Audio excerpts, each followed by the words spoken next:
Let's start sharing, y'all. We know how this is gonna go. We know. We know.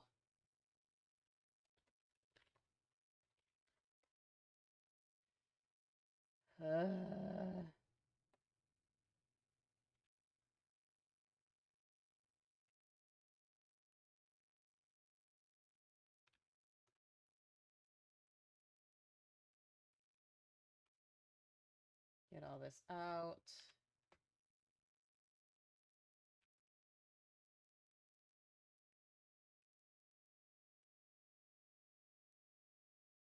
Where's promo? There we go. And then it goes on Twitter, and we're done. Morning, squatching. My brain already hurts, and I haven't even started reading shit yet.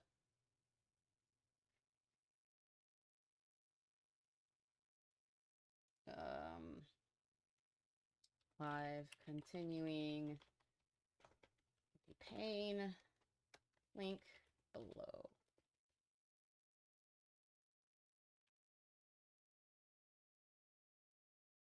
Picture. Hopefully I only have 2 more of these streams and I'm fucking done. Ugh. Because I need away from this shit. I need to get out of it. I'm done. I'm so over it. I Battle Puppet. Oh, I'm already there, Biomech. I am already there. Alright, let's get the background music up. Turn it down some because it doesn't need to be loud. We have 200 pages left. That's where we're at. 200 pages. 200 pages and we're done with this thing. Which I'm still not happy about, but I really don't have much choice. Do I? Anyway. I don't know why there's 2 breaks in this. Fucking stupid. Turn this down. It's a little too loud in my ears.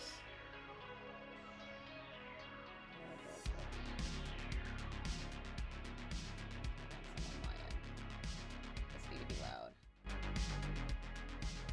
There we go. Okay, that should be good. The 9 members of the 4th Circle sat in a circle surrounded by flame. A number of select apprentices, those who were being considered to lead the charge against Americana, sat at their feet and waited. "Where's Sinistra?" A pleasant voice rang out. "Your apprentice is late." "She is near," the voice rang out. "I can sense her." A rumbling could be heard beneath her feet. The floor beneath them began to crack and splinter. You could have said, as the floor... Beneath their feet, as the floor began to crack and splinter. God, you're so fucking stupid. And suddenly Sinistra was blasted through the floor and into the air. She spun around, fire spurting from her body, as she stared down in the hole in which she came. "I told you I was sorry, come on," she shouted at the top of her lungs. A bright green stalk began to crawl out of the hole after her. It grew and grew into a large bud and then sprouted into a full flower. As the petals opened, a witch with bright red hair lay there almost lazily. "My apologies," Thorn said quietly. "This one needed a little bit of discipline." Ignis Thorn was one of the 9, and in charge of agriculture. She was responsible for keeping plants growing, no matter how many times they were eaten or destroyed. "Well met, Thorn," a quiet voice rang out. "You too are late. You've learned to accept that, have you? Have you not?" Thorn asked, as the stem of the flower carried her seat to her place. Her apprentice, a girl named Dahlia, quickly stood up and greeted her with a bow. Thorn settled in her spot and surveyed the circle. "It has been a long time since I've seen many of you. Ninian, particularly. Ninian, a woman with a round face, leaned forward. We were fighting the good fight back in Germany." "We were fighting the good fight in Germany," she rasped. "Against the cattle, against the Order of the Dragon, against the Noctis. We were beset on all sides, and what happens?" Smoke poured out of her ears. "You abandoned us," she said. "You told us that if we wanted your assistance, that you would have to come, you would have to help, we would have to help you in America first." God, you fucking suck at writing. Good. I wanna breathe. Breathe. Fucking terrible. Fucking terrible. Why isn't chat working?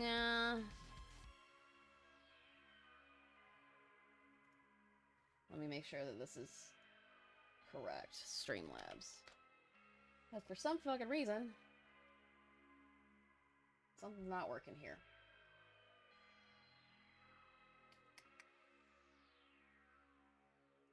Because I'm not seeing stuff on this, on the... Let me try something first. I'm gonna test. Test! Is it gonna pop up? If it doesn't pop up, then I'm gonna be pissed. Okay, there we go. Now it works. Never mind. Just hadn't kicked in yet. That's fine. Oh, where was I?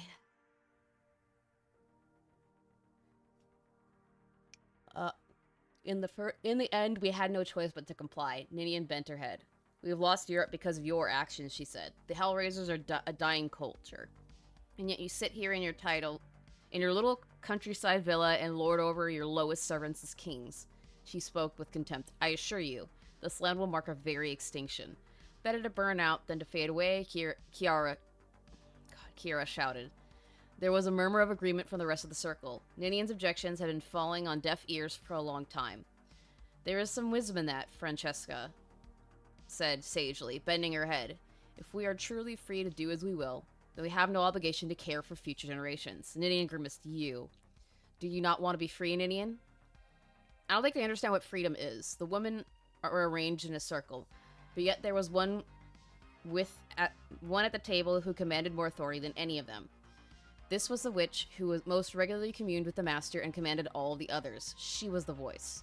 No, Ninian said immediately as she turned to the voice of Ignis. I serve the master, allowing our people to do whatever they want has bred a culture that doesn't represent our true values. Our priority should be cultivating a new generation of witches, ones who can wage war on the Noctis and the cattle to better protect the interests of our master. She spoke with an almost religious reverence. Being a witch that had grown up in a deeply Christian community, she had transplanted the love and adoration for God onto the master. Sinistra realized that she still had not taken her position. She quickly regained her composure and soared down and settled at the voice's feet. The witch began to stroke her head as she leaned back, enjoying the sensation on her scalp. I have found a greater talent than all of you, the voice said. I was selected by the master because I best represent his values, the values you claim to hold. The master doesn't understand that we are on the verge of extinction, Ninian said coldly. Concepts such as that elude immortal beings. If we live, we are strong. If we die, we are weak, the voice said. That's the gayest mantra I've ever heard. You're not wise, Harman. You're not wise. The voice said as she continued stroking Sinistra's head. She arched her back and let out a comfortable purr. The master will live on, regardless of what happens to us. If we were to go extinct, I have no doubts that someday he will commune with a new woman to serve him, and the cycle will begin anew. Ninian glowered. This is my desire, the voice said. To live as freely as possible, and if that means that I must allow our people to die, so be it. Ninian glowered at her. Under the law of the Ignis, as commanded by the master himself, the only way to remove the voice from her position was to kill her. Ninian could not hope to do that without the support of the majority of the 9. Now, the voice said. Enough of the past, let us speak of the future. Hell yeah, Kiara said enthusiastically as the lines on the floor began to light up. Fire began to spring up and take on elaborate shapes and symbols. There doesn't need a comma there. The concern that we are beset on all sides by enemies is incorrect, the voice said. No witch holds as much control over any one piece of the state than we do. It's not impossible that we can wrest control of this region from Americana himself. I'm guessing Americana's a demon? I don't know. That's how they talk about it. Nothing is really explained. A shape that resembled the state of Indiana appeared among the flames. Our objective, the voice said quietly, that should be a comma, and then another comma, and that should be lowercase, is to destroy all of our opposition, completely and totally. The flames making up the state exploded into sparks. To do this, the voice continued, that's a comma again, comma, we require the aid of the master, the immortal Ignis. We will do battle with America, and as they fight, we will spread our culture as far as we are able. It should be as far as we are able, dumbass. There was a deafening silence. Although Ignis was not the most powerful demon known to man, far from it in fact. His power was so overwhelmingly great, it was easy to imagine that he could consume the entire planet in flames, ending the golden age of man and bringing about a new era of demonic control over the earth. A true second age of chaos. The world sought by the Grand High Witch himself. That should be a comma. Awesome, Kiara said mildly, as she bobbed her head up and down. She had an earpiece in one ear, Ninian realized in disgust. She glanced to the side where Ignis Kimura sat impassively. She did not look at her. Morning. I'll say good morning to everyone. Good morning, Oleander. Freedom is not having to be having to read bad fan fiction. Yeah, I know, right? McLovin.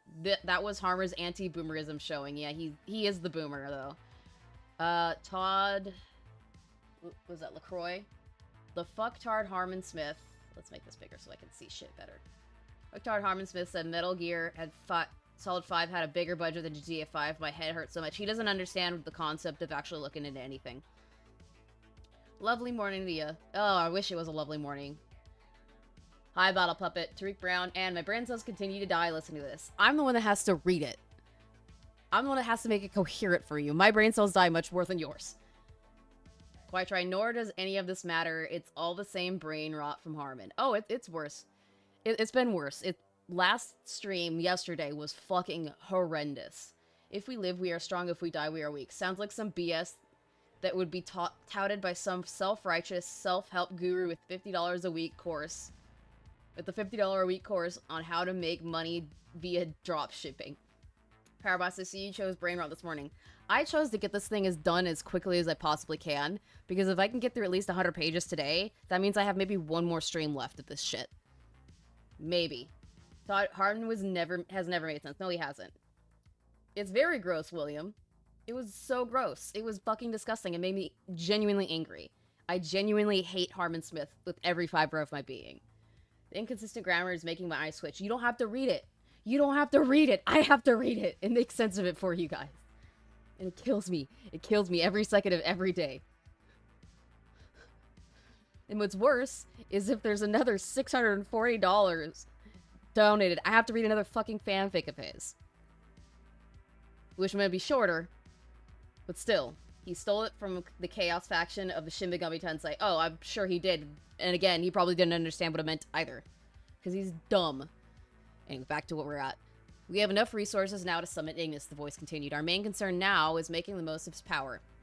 She held out a hand and beckoned a finger. Diet tea lemonade, me lovey. Tea with lemonade. Bring forth the girl, the voice ordered. Sinistra flinched for a moment. For a moment, she thought... You should have said, as she thought she was about to get dragged out into the circle.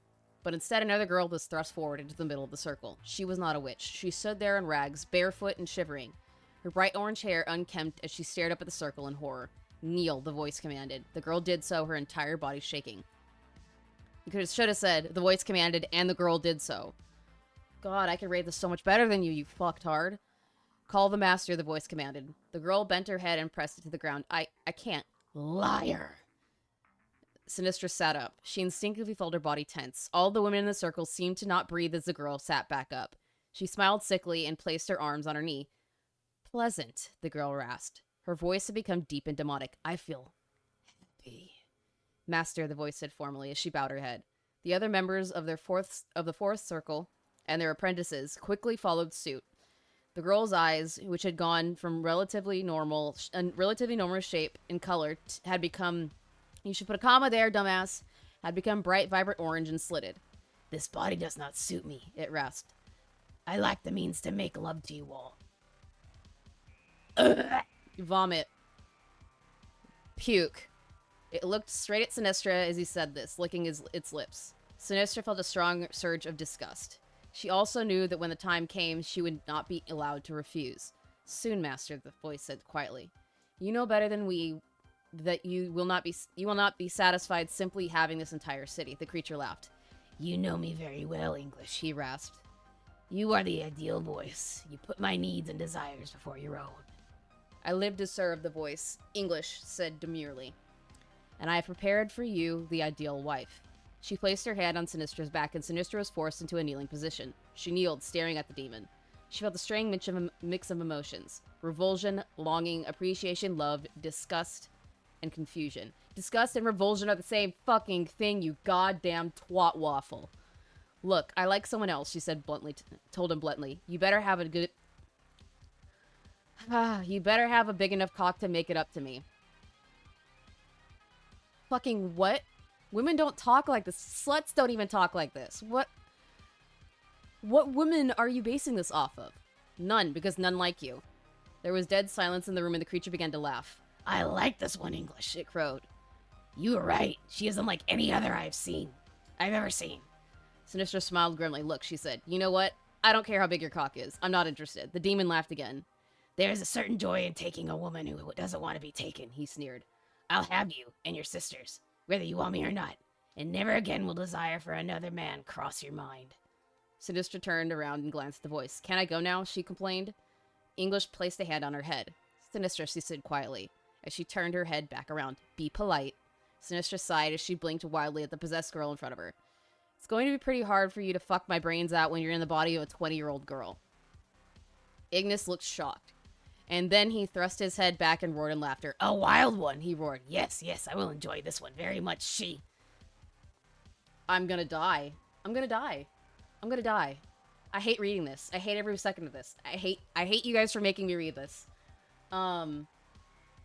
We appreciate your suffering for us. Oh, you better fucking appreciate it, because I'm dying on the inside.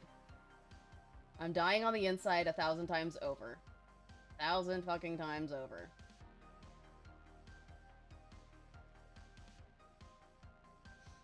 Ugh. God. God, kill me! Smite me, please. Oh my god. Smite me. Oh lord. I wish to die. This is not serious YouTube. I don't actually wish to die.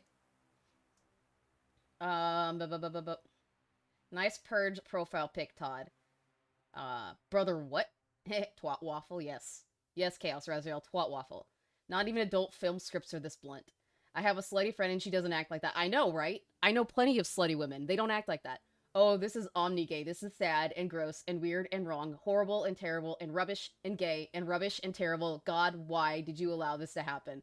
I want to go home. I am at my house. I'm sitting in front of my computer in my safe space having to read this. Fuck you guys. Feel so sorry for you, madam. Oh, I bet you do. I bet you fucking do. God damn it. Ugh. Anyways, it bent its head over and gagged. The apprentices in the circle flinched, expecting some kind of wild transformation. But when the girl raised her head, she was again just a girl. Please, the girl begged, let me stop. She clutched her head and heeled over, her eyes shut tight. She was desperately trying to fight off the possession of the beast. Take her away, English commanded, with a wave of her hand. You don't need to have a fucking comma there. She gets no meals unless she allows the master full control. Starve her until she is nothing but bones, if you must. Good God. Your fetishes are fucking weird, Harman. The apprentices hurried to obey. The girl was dragged off. The girl was dragged off the center of the floor. There was now silence. The room was silent, or something like that. As you can see, the voice continued, her tone neutral. The host has an extraordinary force of will. Till she breaks completely, the master cannot fight in battle alongside us.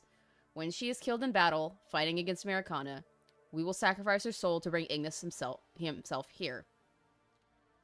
Immediately, to deal as much damage to this country as we can. An intense explosion of flames sprouted out from the center of the dais.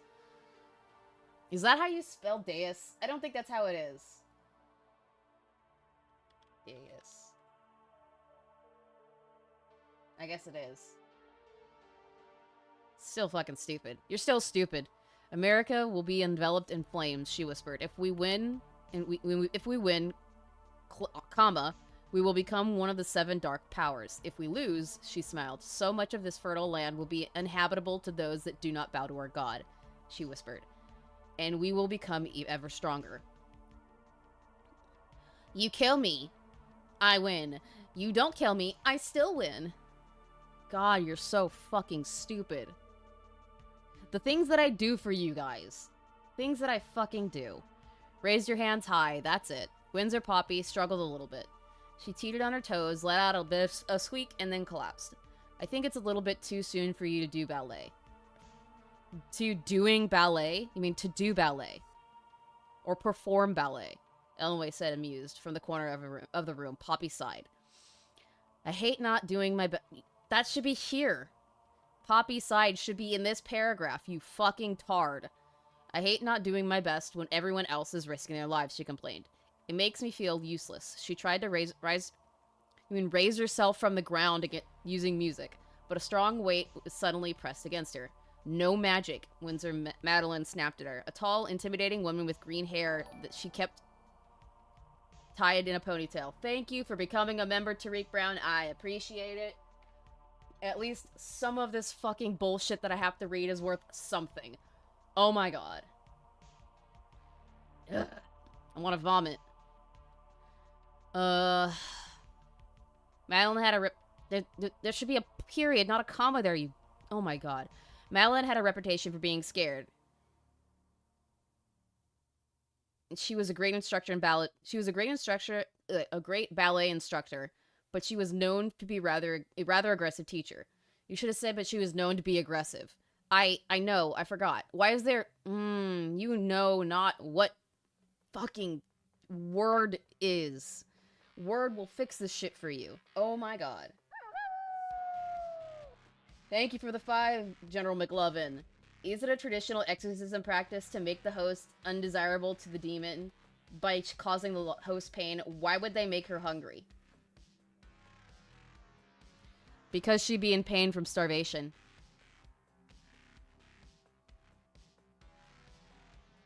And apparently, that's what Harman thinks. McLovin, we're trying to give logic to a Harman Smith book. Harman doesn't understand what logic is. He does not understand it. Oh my god. Poppy murmured, ashamed, as she stood up and brushed out her skirt. Is it okay? Am I excused from class today? Madeline glanced at Ellenway, who gave a firm nod. She gave a firm nod and she sighed. I wouldn't normally allow it, but considering we are at war, I would never skip class normally, Poppy said in a rush, but there is no need to apologize, child, Ellenway said, smiling. But I'm afraid I'm going to ask you to confine yourself to your room until you are fully recovered. No boys. Poppy's voice fell. Not even a phone call? A phone call is acceptable, but nothing more. Do you understand? Yeah, Grammarly, Microsoft Word, Clippy. Exactly. Could be anything. Anything. Deus Ex Machina. Please, Deus Ex Machina me out of this. God sent Harman Smith to us as a punishment. Yeah, really. For sure. Could always play Helldivers 2 and watch me suffer, but of course we wouldn't let Hellfire suffer alone. Yeah. Yeah.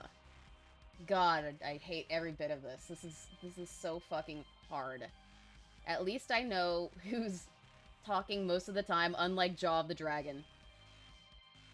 Harman doesn't use English as it's intended. He uses it as a means to an end. I'm tempted to report this type of gross negligence and abuse of English with Chris Hansen. That Chris Hansen needs to be aware of. Harman needs to take a fucking seat. I wouldn't be surprised if To Catch a Predator was still a thing. Harman would be a part of it. His ass would get got, and I would laugh. I would absolutely cackle. Poppy nodded, looking somewhat pleased as she trooped back to her room. Back to her... You mean back up to her room, you I'm aggravated. Madeline watched her go, a water bottle hovering in midair by her head. I asked her if she was feeling up to it before we started, she told Ellenway. She told me she could handle it. You know how children are, Ellenway said, always wanting to prove themselves. She didn't want you to think she was avoiding your lessons.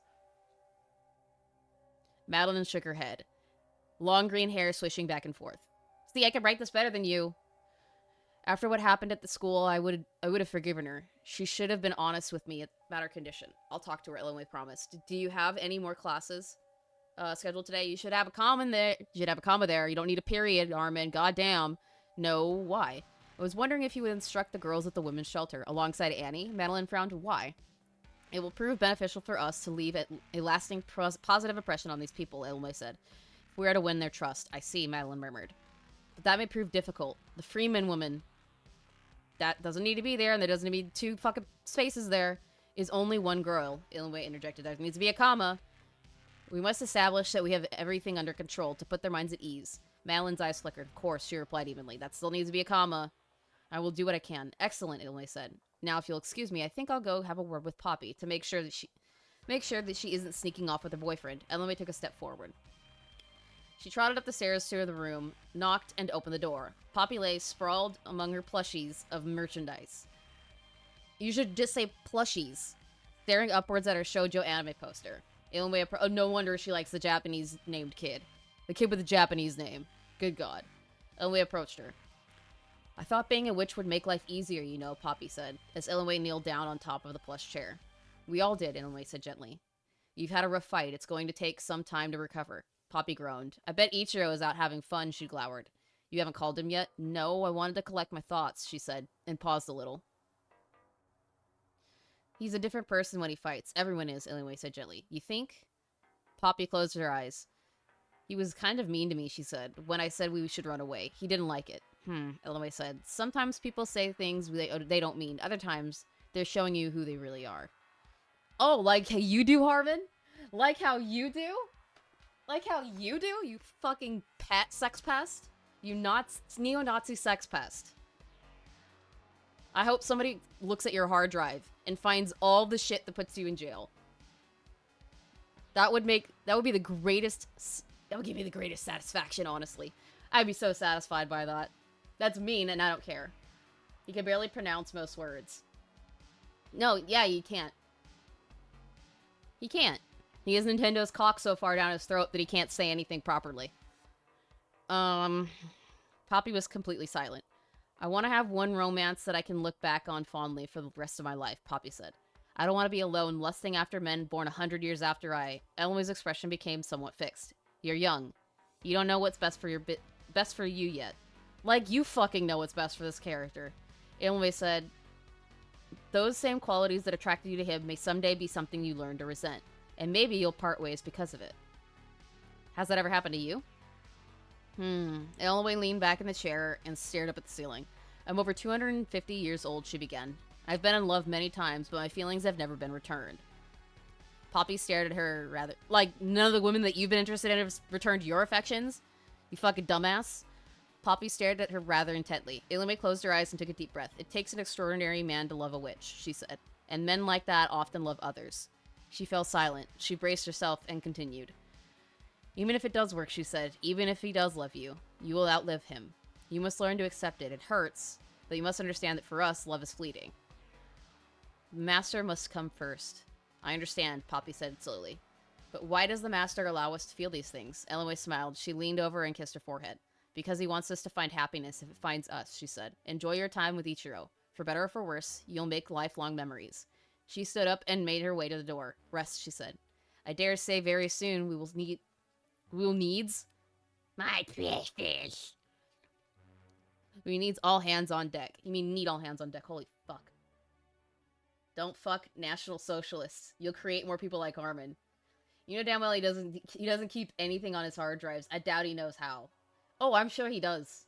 He just doesn't encrypt it properly. I no doubt there's so much crap on his computer that would get him in trouble. He'd have to actually talk to a woman first to be rejected. Oh, I'm sure he's tried. I'm sure he's tried. And never succeeded. Marlene spread out under her favorite bush and yawned. It was safer to sleep out in the open than in a house, because no one really assumed that anything valuable was out in the yard. There had been times when she had been sleeping out there, when the house had been broken into by local gangs. If she had been inside, she might have gotten hurt. So she felt more comfortable out here, hidden in plain sight. Plus, it helped her get a sense of what was going on with the people around her. Too many weirdos had been coming and going lately.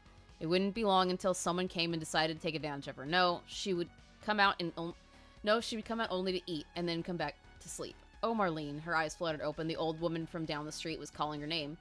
The food for the day must be ready. She sat up and did not brush off all the twigs and dirt she crawled out from under the bush.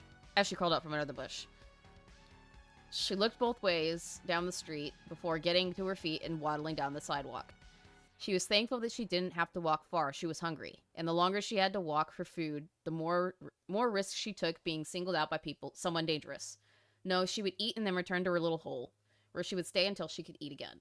Miss French was standing up on the front porch smiling down at her. I made your favorite, she said warmly. Her new favorite was American Freeman's cooking, so she found herself feeling a little bit disappointed when she gestured to the giant apple pie in front of the windowsill. She bit down The feeling, though, food was food, after all. Thank you, Marlene said. The woman gave a small start. You're welcome, she said, startled. Marlene felt a little confused. American Freeman had told her to always thank people when given things. It was supposed to make them happy, not make them confused and uncomfortable. She wondered if she should even bother next time she was given food. The pie was sitting on the windowsill, so it was high for her to reach. Too high for her to reach. She waved her hand upwards, trying to pry it off. Miss French stood, smiling at her in silence as she slowly worked to get the pie off the windowsill. She finally got it, and she precariously teetered it over her little table as she set it down. The old woman was smiling wildly at her. Eat up, she jiggled. Marlene looked up at her. You haven't given me any utensils, she said. The smile on the old woman's face began to fade. Eat with your hands, like you always do. Marlene was confused. American had been very clear when he had told her how he wanted her to behave. Why was Miss French so different? She discarded her things immediately. She was being silly. Food was food, after all. She supposed that some people were just being weird. But who was being weird and who was normal? She took her hand and jammed it into the pie. She pulled out a thick, creamy substance, and raised it to her mouth. She placed the food in her mouth and began to eat. She had to stop herself from gagging. Eat up, Miss Finch encouraged, as Marlene continued to eat. As always, she had to force more food in her mouth before she was done swallowing the last bite. That was another thing that was different about American Freeman. He wanted her to chew. As the thought crossed her mind, she gagged. She raised her hand to her mouth and tried to spit out something in her mouth. Miss French leaned forward and firmly pressed her mouth shut with her hand. You mustn't waste food, she told her. Marlene barely heard her. Although she had nothing more in her mouth, she still felt as if something was in her throat. She sputtered as some blood shot out from her mouth onto the grass. Miss French pulled away. Dear me, she said. You're not feeling well, are you? Come on inside and I'll give you some water. A flash of fear went through her. No, I don't. Miss French grabbed her by the arm and dragged her inside. Marlene was too weak to protest or to defend herself with her limited magic. Perched on a tree some distance away, an owl narrowed her eyes and took off. Miss Finch shut the door behind them and the bolts and locks slashed themselves shut. She led Marlene down... Was her name Marlene or Marley? It's Marlene. How can you get the name wrong? Through the dark house, not through the kitchen like she had implied, but to the bathroom. A number of dried-out husks of little girls just like her were hanging from her walls, all at every angle, staring down at them with blank eyes. Marlene didn't move as Miss Finch restrained her, and then lifted her up. Marlene found herself hanging over the bathtub, no different than the other husks in the room. She coughed again, and blood formed a small pool at the bottom of the tub. Now, that just won't do, Miss Finch said quietly. Marlene whimpered pitifully. Oh, now you can spell her name right. Little red spikes began to poke out of her arms, and blood began to flow out of them. It came out like a trickle. You will spout more blood, Miss Finch told her, and die to give me life. Marlene coughed. God. Finch grinned wickedly at her. Well, I suppose that there is a God. You'll get to live in the afterlife. If not, you're shit out of luck. She cackled wildly, so wildly, in fact, she did not even turn around as the door burst open and American shot her. The woman crumpled at his feet as American gingerly stepped forward, raising his hands and gently undoing Marlene's bindings. She moaned pitifully at him. No, I'm not going to hurt you, American said, his voice firm, as he lowered Marlene from her restraints. He held her to his chest as she let out another excrement of blood onto his shirt. I'm here to help you. He turned and carried her out of the house. God, this is fucking dumb. Good morning, Chris. He'd have to actually talk to a woman. Yeah, well, he does. Just walked the puppers, mine and my brothers, and currently washing up my controller after being used PS1 work. I don't know what that means. You missed a lot of bullshit. I'm sure sentient love dolls would reject Harman. Yeah, they would. Hi again. Also at work again. Hi, NSNP. Brother Pigeon, get my flamer. The heavy one. I hope Harman Smith never discovers Vampire Hunter D in his life. I'm pretty sure he might have. But he'll misconstrue anything that it teaches him or any of the plot points, as he does everything else. Now the heavy one. The Hard'em, Pidgey. Hard'em. It is not a possession, Elenway clarified, before they even set the girl down in front of her. She stepped forward lightly and examined the girl's body with a scientific interest. I think it is a parasite. How is that possible, American said quietly. He had brought Marlene to the Windsor Shrine immediately, hoping to get some insight from the witches here. Or there. Well, some demons can replicate after being severed in pieces, Elenway explained. But to regenerate, they need to feed off of stronger forces. There are demons that are known to be eaten alive and to slowly infest the body of the predator from inside. She tapped the girl idly. And she grimaced in pain. My best guess is it's one of those types. She said it seems to be trying to bleed her out from the inside. By the sound of it, the old bat was using the blood for a ritual. Marlene let out an English sob.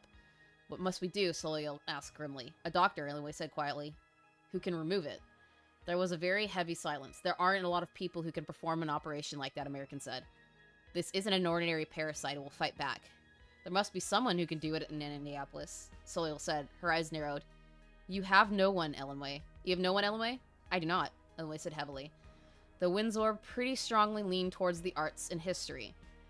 We're not particularly advanced healers. We can heal simple things like broken bones and the like, but this? She closed her eyes and sighed. That could be this could be a continuation paragraph. You don't have to break it off every time. You have a fucking thought. Indiana is not a region that attracts the sort of people who would be able to deal with this kind of thing, she softly said. She soft softly, Harman. It continued softly. It was so peaceful here that there isn't a need for this kind of treatment. Then we'll travel, American said finally. And leave the community vulnerable, Solio reprimanded him. No, we cannot leave now. We've only just begun striking back at the Ignis. If we allow them half an opportunity to regroup, they will. Illinois frowned. We have things perfectly under control. You can afford to take the girl to get treated. Solio shook her head. The shelter needs us, she insisted. American gave her a look. Solio, he said. Marlene needs us now. Solio gave him a shocked look. I know you're worried about the others, but we can't let her suffer, American said. Her parents left her alone in that house.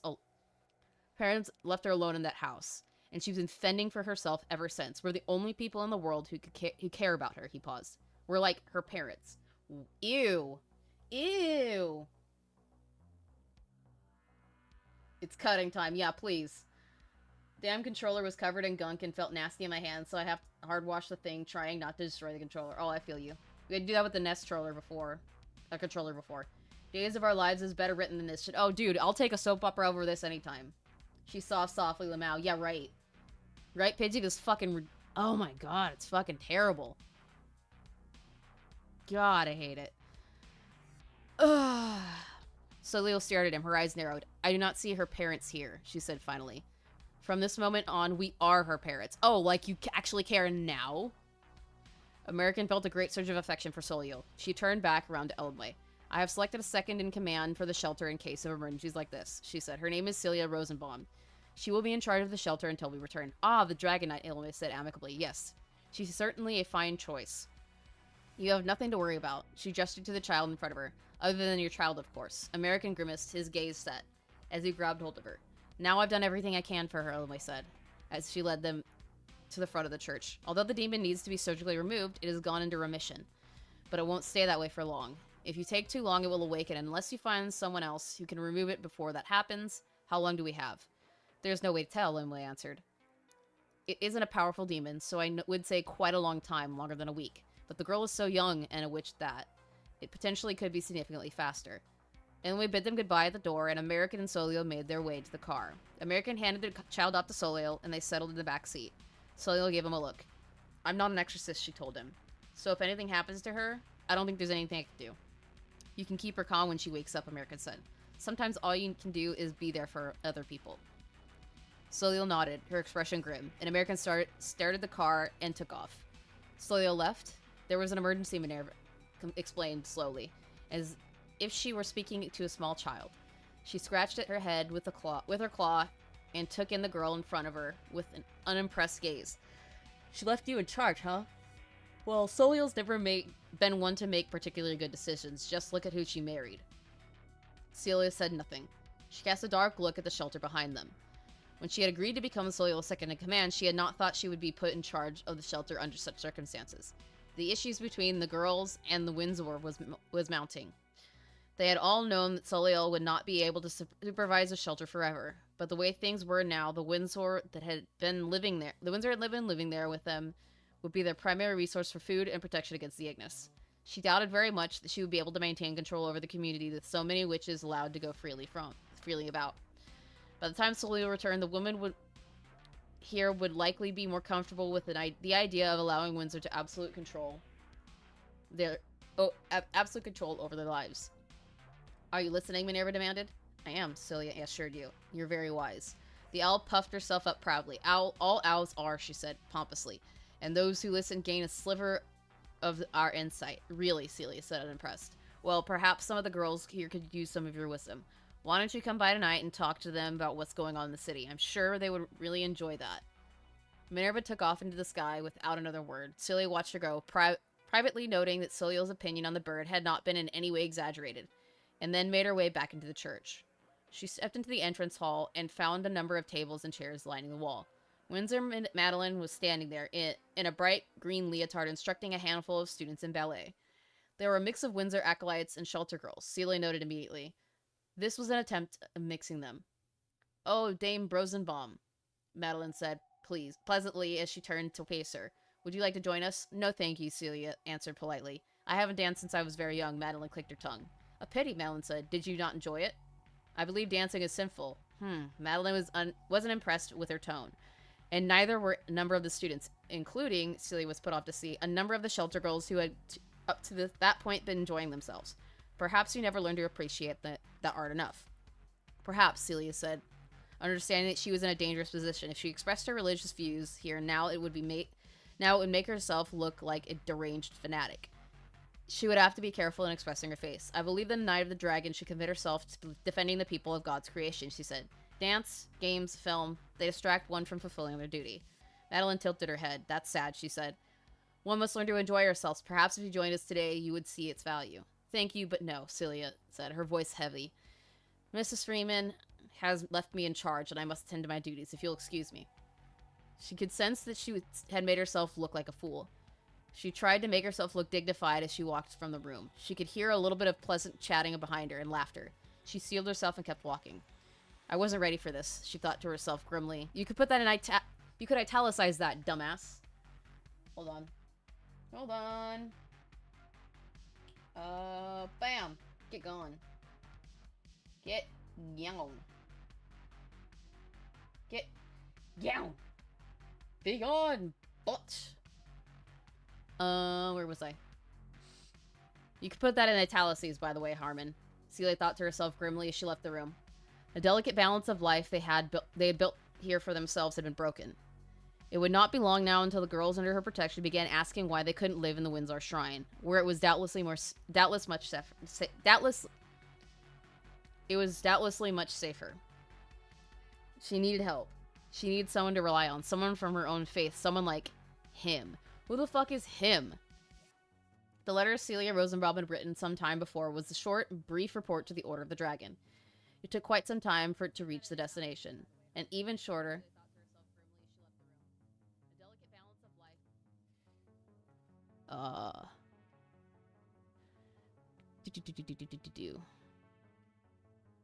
Where was I? Destination even longer for it to be authenticated. She's been MIA for 20 years, Zachariah Smith had said quietly as he looked over the letter for the 10th time. But there is no doubt this is her handwriting, and was written recently. Dude, you have way too much shit going on. Be more concise, keep your shit tight together. Because what you're doing is you're distracting everybody from anything that's going on. I'm gonna forget everything that you were talking about with other people. Because you decided to go to a completely different new people, or new character, or new set of characters that you want us to go learn about. This isn't a fucking manga, dumbass. He looked up at his wife, Rebecca, who was busy steering their stew for the evening. She still loves you, she said quietly. Zachariah nodded, his face grim. She does, he said heavily. She has no one else to turn to. She's alone, behind enemy lines, trying her best. Or this could be a ruse from one of our enemies, she said quietly. Perhaps. He knew better than to challenge his wife on this matter. But I must go to America. I must see for myself if she still lives. Rebecca sighed. Perhaps her feelings for you are mutual, she said quietly. Zachariah stood up and wrapped his arms around her. She is a fellow Knight of the Dragon. I must go to her aid. Rebecca sighed and leaned to his chest. I don't want you to go, she said quietly. Ask the Order to send someone else in your stead. It has to be me.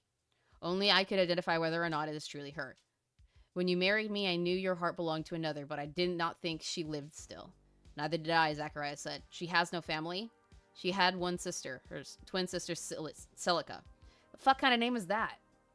Yes, she said slowly. I remember. She looked up at him. You would do this for any other night? I would. God, you don't have to break this up, Harman. You could put these in fucking paragraphs. If it's still the coherent, somebody talking, and there's one person talking, You could put that in a paragraph. Good God. I would. Then fly then. Why? Then fly. Leave your poor wife and family behind so that you can have an adventure. She stared at him as he pulled away from her and collected his things. Who will be questioning with you? She asked.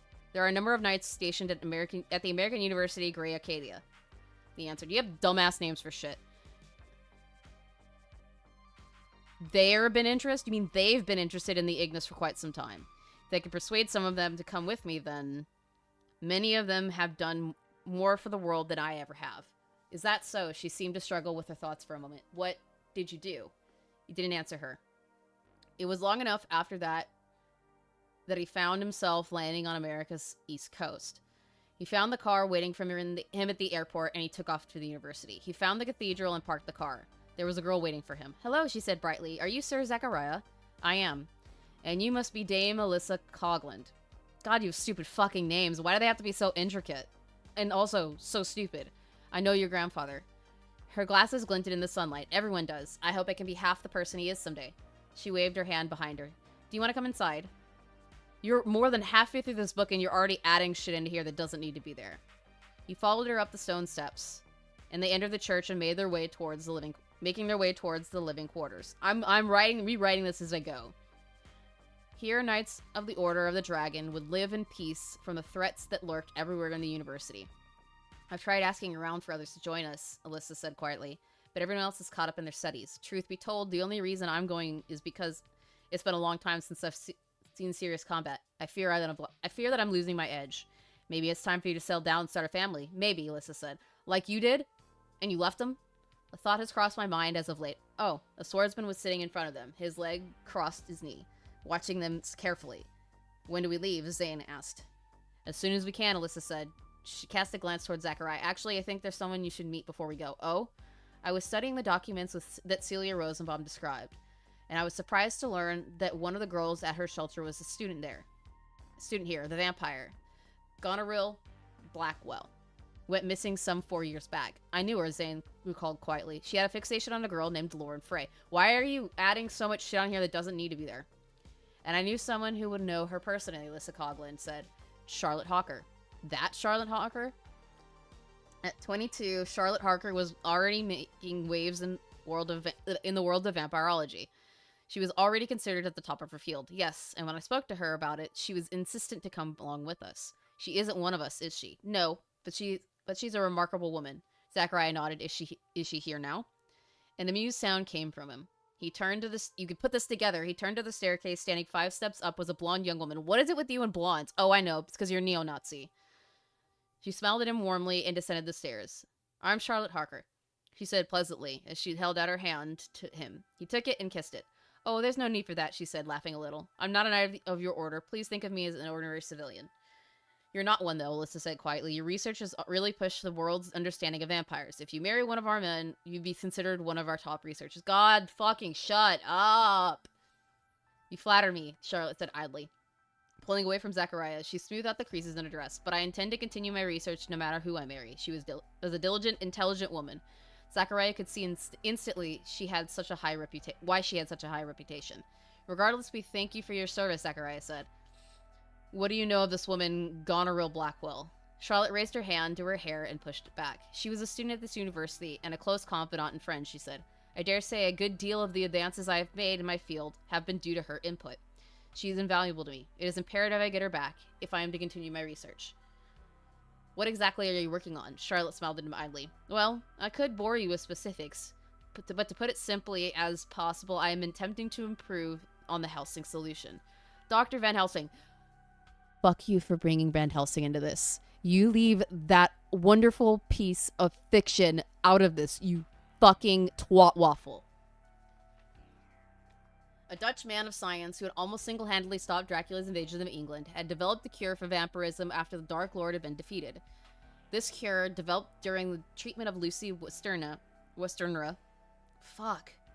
had been made too late to save her. But following her death, it had gone on to be used to cure people in the early stages of vampirism all over the world. It was also effective, in fact. It was so effective, in fact, that vampirism was considered virtually eradicated in most of the developed world. Improve on it, Zachariah repeated. Is there something wrong with it? No, of course not, Charlotte said. Like I said, I won't bore you with the details, but I very much think that your people will be very happy with what I'm going to do. Her eyes seemed to almost sparkle. But enough talk. We should be off, post-haste. Alright, where were we at? Harmanly over the horizon. Fuck. Demon removed, going into remission. What? Chronicles of Narnia is a better allegory for religious stuff. Powerpuff Girlsism, yes. Dun dun dun dun dun dun dun. No, you didn't miss anything, lol. He's trying to sprinkle in Powerpuff Girls into this hymn. Sheesh. High fives, Lily, and it's him. Bro's so empty-headed the doctor would miss if he tried to give him a lobotomy. This is nonsensical separation of it really is.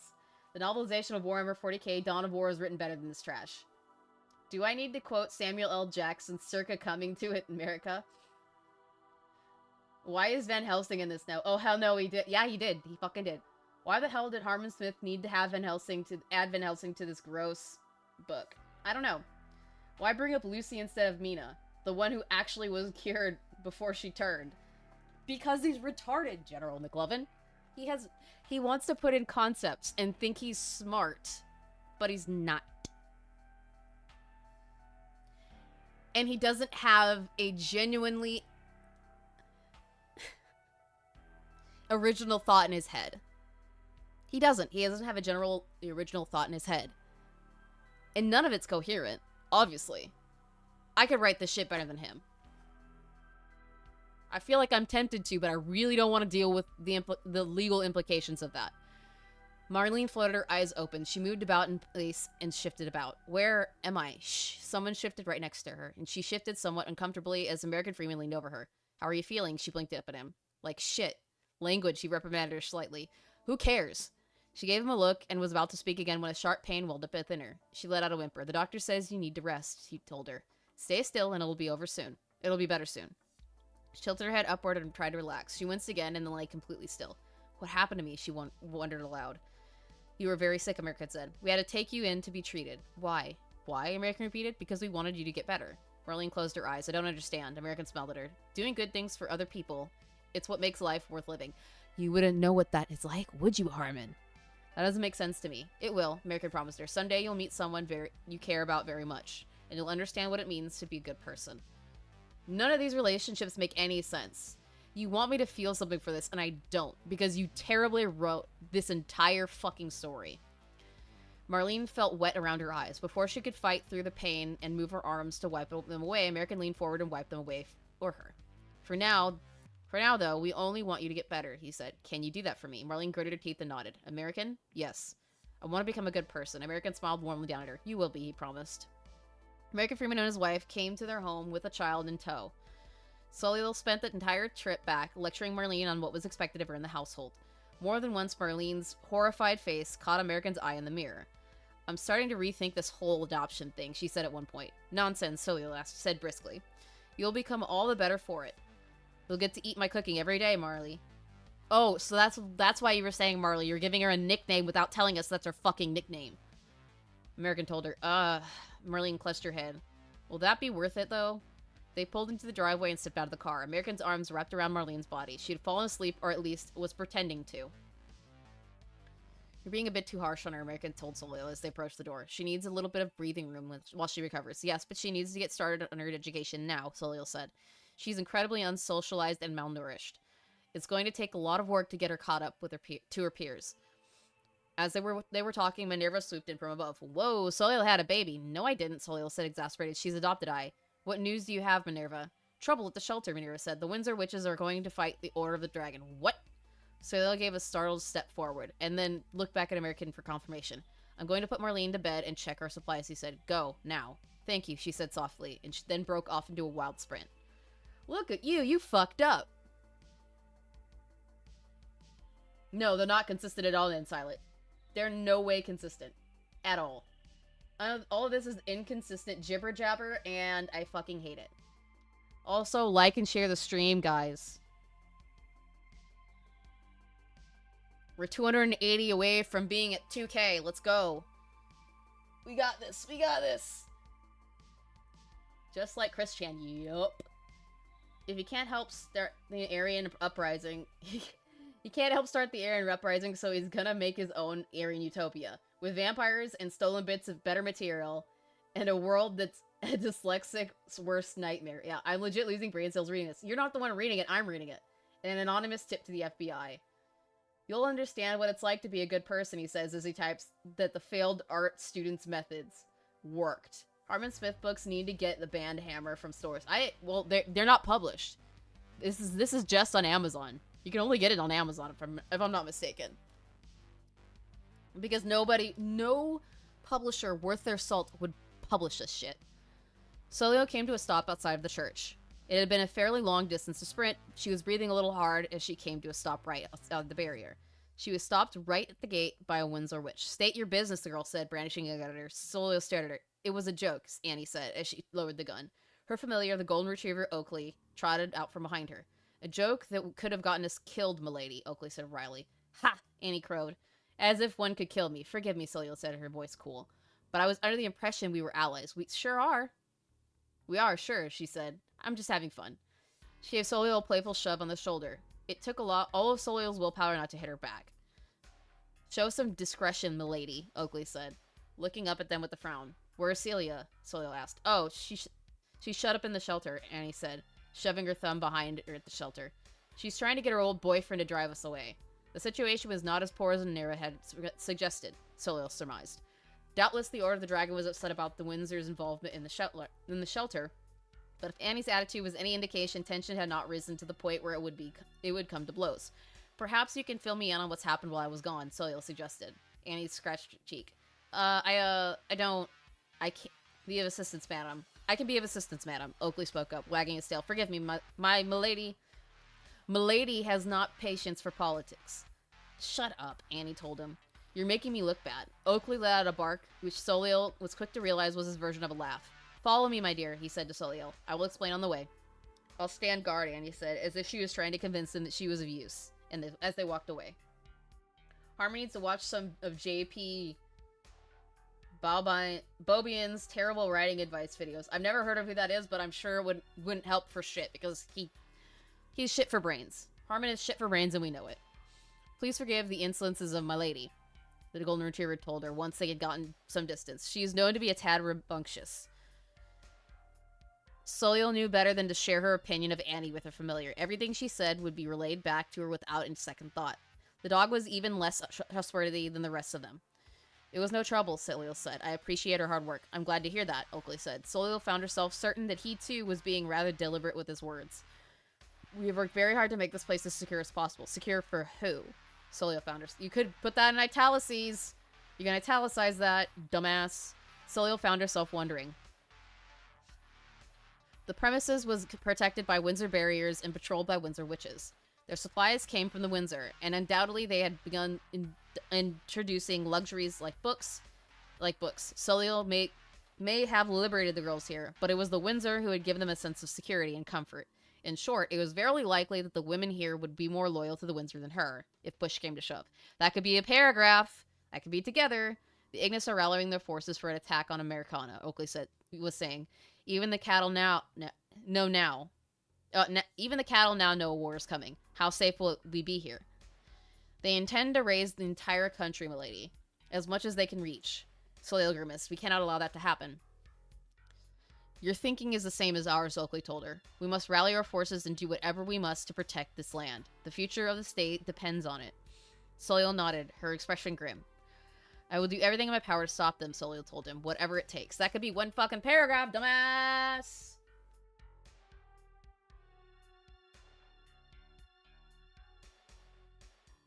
And to blow my nose, sorry. Oakley leaned into her, and she found herself patting his head. It was surprisingly soft and clean. Solio had to remind herself that he was a familiar, not a true dog. Allow us to help you, Mrs. Freeman. The familiar said. We have nothing but your best interest in mind. Solio removed her hand. I will fight alongside you all the same for now. The dog looked at her. It said nothing, but Solio rather felt it was judging her. You don't need to say that every time, dumbass. They come to stop outside Solio's office, and the dog raised his paw and scratched at the door. Oakley, how many times have I told you? Celia blinked, and her eyes fell on Solio. They were bloodshot and swollen. She hadn't gotten any sleep since she had left. Oh, thank goodness you're back. Celia led Solio into the office and shut the door behind her, shutting out the dog entirely. She stumbled halfway back to the chair at the desk, and Solio had to help her sit down. Thank you, Celia rasped. Sorry for taking your chair. No, don't apologize, Celia said quietly. What's happened? Celia rubbed her eyes. She looked distressed. Before you left, I sent out a letter to the Order of the Dragon, she said. It was a full report on the current state of the situation and all relevant parties. They chose to send me reinforcement and, well, she shuddered somewhat and shook her head. They got her last night, she said, and she rubbed her eyes tiredly. Oh, you probably think it's much worse than what it is. But one of the men who came here... Her eyes began to brim up with her tears. He was going to marry me. I'm rolling my eyes. You can't hear me, but I'm rolling my eyes very hard because I give no fucks about this. It took a very long time for her to calm down. She took in a deep breath and patted her eyes with her napkin. Forgive me, she said stiffly, but you see, for the past 20 years, I longed for the day I would see him again. I fantasized about how he would come to rescue me, and now I learned that he's married another. I'm sorry, Celia said quietly. Like, you give a fuck. I'm so happy to see him again, Celia said, and I'm happy that he came to rescue me, but she let the words hang in the air. Celia understood completely. Understand completely? You mean understood? Holy fuck. You're horrible. You're horrible at this, Harman. I haven't spoken to them yet, Celia said quietly. I wanted to speak to you before anything else. Yes. Yes, they've been asking after you as well, Celia said. She swayed back and forth in her chair. Celia briefly feared that she may fall. Get some rest, Celia commanded her. You've been working yourself to the bone. I don't, Celia shook her head. You've done well, she said quietly. I only wish I didn't have to force so much on your shoulders. Celia bent her head over and was snoring gently in the chair. Celia watched her carefully. She wasn't sure whether she should try to move her or not.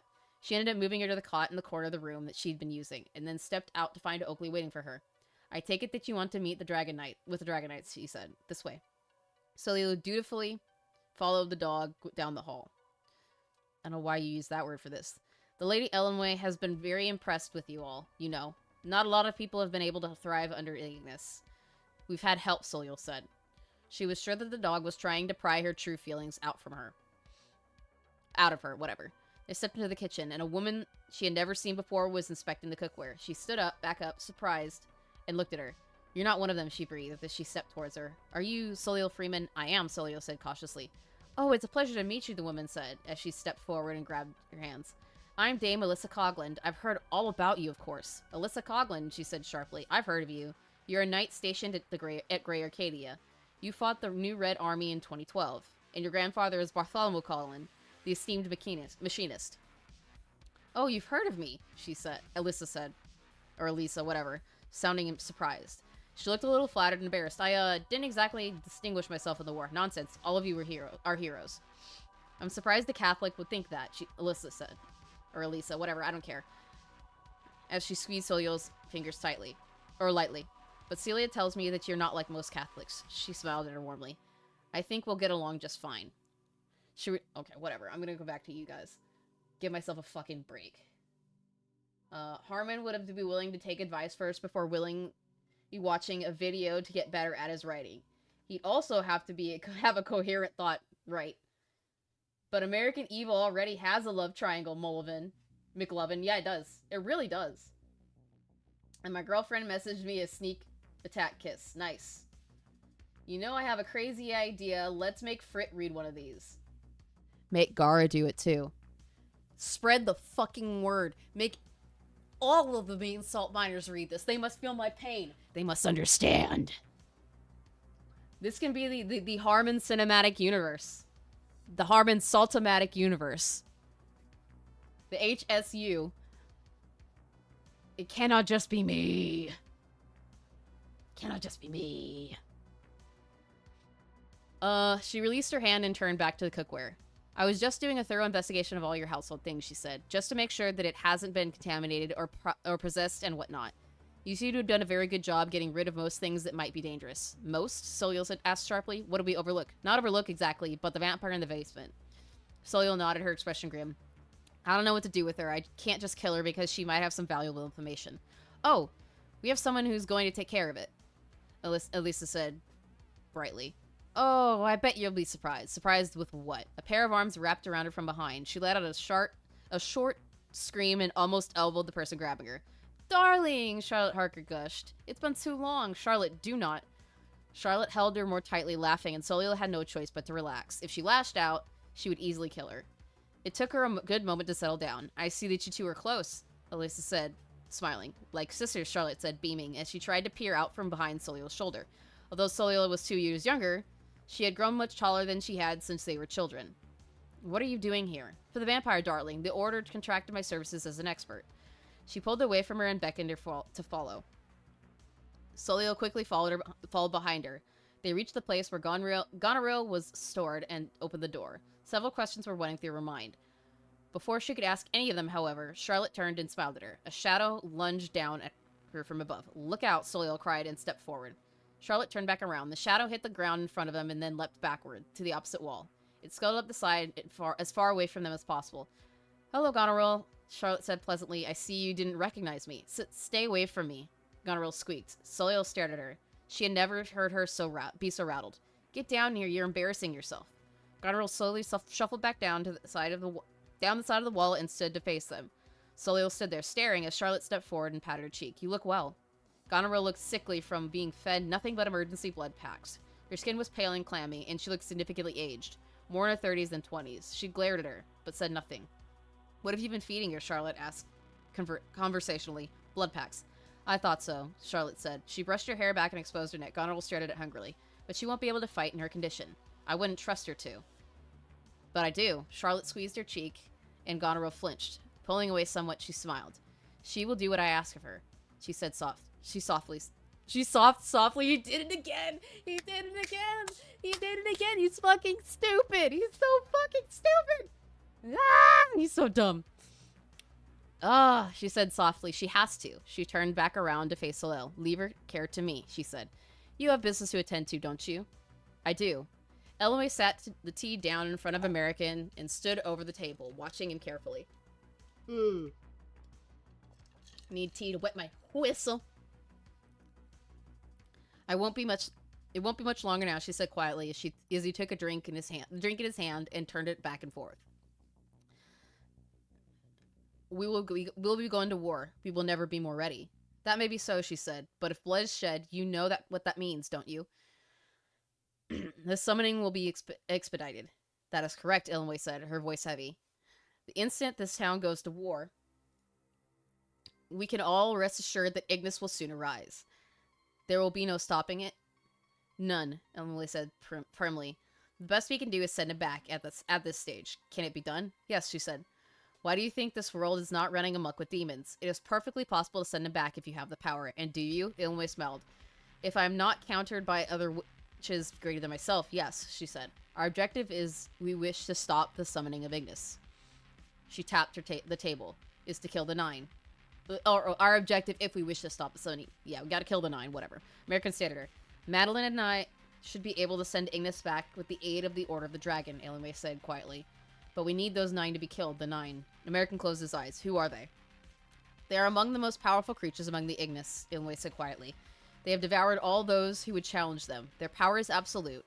It is they who turn this place into what it is. They must be destroyed. Ilmway looked at him, but said nothing. Things have been bad here for a long time, American said coldly. The steam from his tea seemed to thicken, covering his face completely. I've waited my entire life for this moment. It won't be easy, Ilmway told him gently. All of us may die. There are worse things, American said.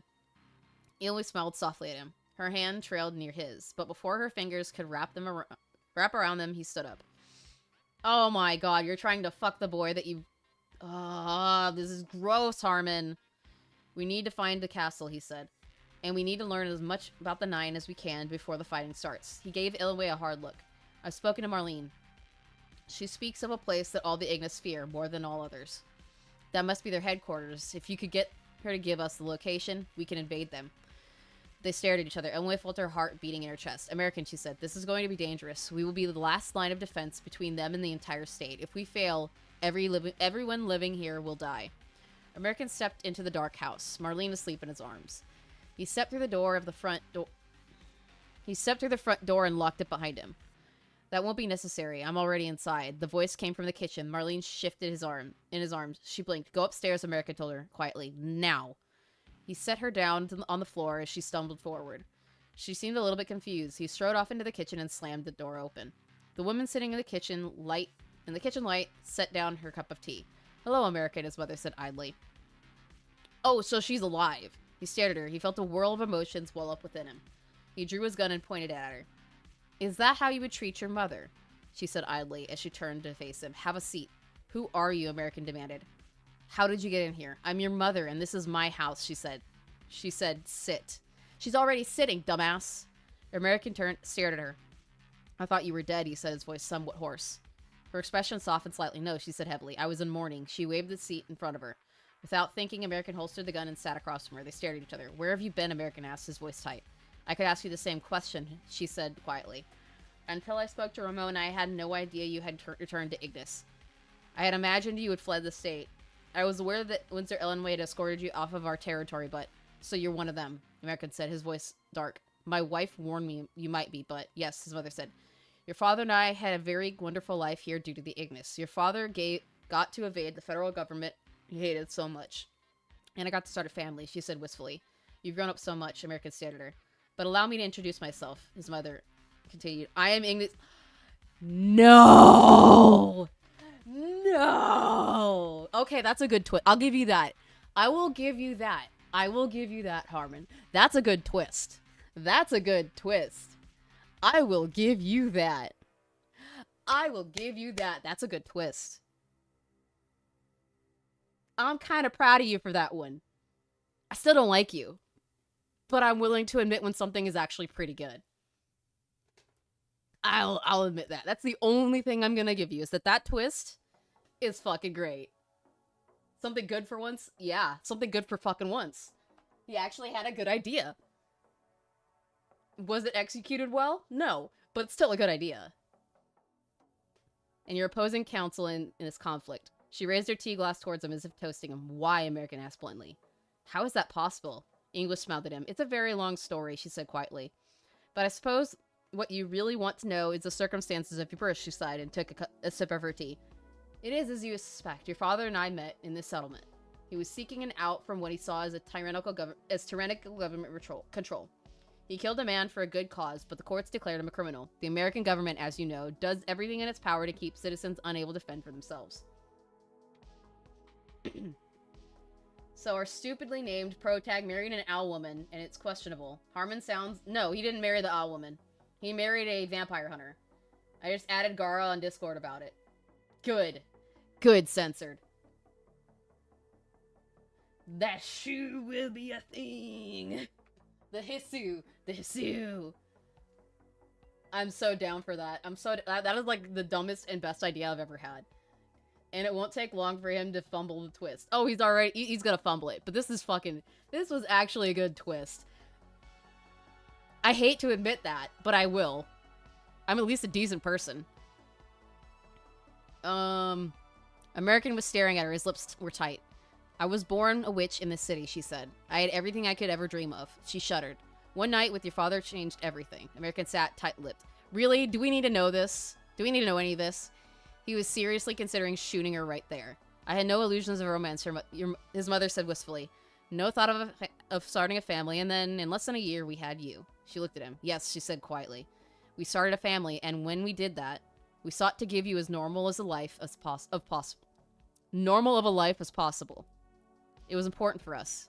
For you to have a normal childhood. For you to be free to choose for yourself whether you wanted to follow the Ignis or not. She let out a soft, tinkling laugh. You could put that as the same paragraph. I suppose you've made your choice. American's hand clenched into a fist. Dad died because of your cult, he said coldly. She nodded at him sympathetically. It is regrettable, she said, but death comes for us all. I still mourn him, but when I look back at our time together as a family, a smile tugged at her lips. American drew his gun and aimed it at her. She did not move from her spot. You would shoot your own mother, she asked, to avenge your father, who would not want to be avenged. She took a sip of her tea. American's hand trembled and he set the gun down on the table. You were the one who inducted Sinistra into the cult, he said quietly. Yes, she said. Her parents thought they could exploit their daughter forever. I warned them many times that Sinistra would turn on them. But did they listen? She shook her head. You as good as killed them, American said hoarsely. She looked amused to hear this. Sinistra told us many times how much she wanted to kill them, she said. At this very table, in fact. That was true, American thought. He felt... That's a comma, dumbass. He felt sick to his stomach. At the time, he had thought Sinistra was just a girl with a bit of an edgy sense of humor, but now... We had hoped you would get married, you know. No wonder you were pushing him. We all thought she would be perfect for you. I was shocked when I heard you married another girl. Sinistra was very disappointed. Soliel's an amazing person, American said stiffly. You'll meet her in battle soon enough, I'm sure, English said, sounding amused. But Sinistra has told me that she intends to take her head herself. We shall see. She set the cup of tea down and stood up. American followed suit, and was surprised to find how short she was. This is your last chance, my son, English said quietly. Join me, or you will burn along with the rest of the cattle. I can't bring myself to kill you, American said. But I will destroy everything you stand for, I can promise you that. We shall see, his mother said, with a sigh. Oh, American, I am so proud of the man you've become. Really, he's gonna kill you. Or get you killed, at least. She turned around, and her entire body burst into flames that covered her body almost completely, burning it completely away. When the flame faded, there was nothing else. Remember this, American, her voice reverberated through the kitchen. You are free. There was silence. She was gone. American stared at the spot she had disappeared. He reached forward, picked up the gun on the table, and stared at it. What good are you if I can't pull the trigger when it really matters? Daddy? American placed the gun in his holster and turned around. Marlene was standing in the doorway, blinking up at him childishly. I told you to go to your room, American chided. The girl blinked up. I could sense her, she murmured. I was scared. He bent down and picked her up. He wrapped her arms around his neck as he walked her back upstairs. Yes, American said heavily. So was I. Is she going to kill you? He began to walk up the stairs. We're going to try to kill each other, I think, American said quietly, to decide the future of the city. She's your mother, Marlene said quietly. Soliel says you shouldn't fight with your parents. She's right, American said. But sometimes we have to do things that we feel aren't right to stop a greater evil. I'm doing these things so that you can have a better life. This isn't about me or her. This is about everyone around us. Marlene said nothing more. She clutched at his chest with her hand as he set her down in her bedroom. I'm not sure I can sleep, she told him. I'll sit up with you until you do, American promised her. She smiled at him and clutched his hand. Yeah. Not the shoe. Salt Harman universe. Salty Harman. I guess. Where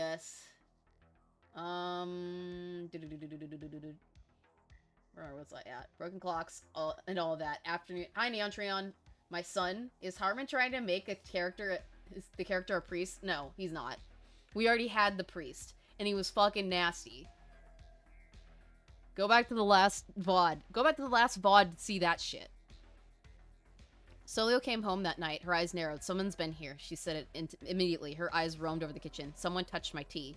She went over and picked it up, carefully examining it. Soliel, American said slowly. My mother was here. She stopped. She turned to face him. Her eyes were narrowed.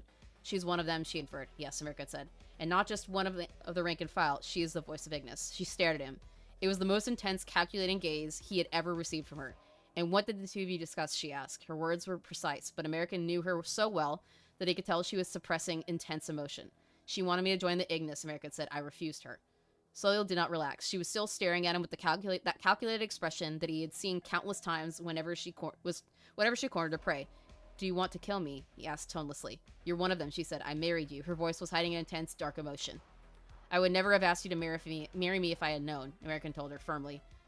I know how you feel about witches, about people like me. They stared at each other. If I succumb to my true nature, American said quietly, I want you to kill me. You're terrible, Soliel told him. Asking such a thing of me. Her voice broke. She sounded troubled.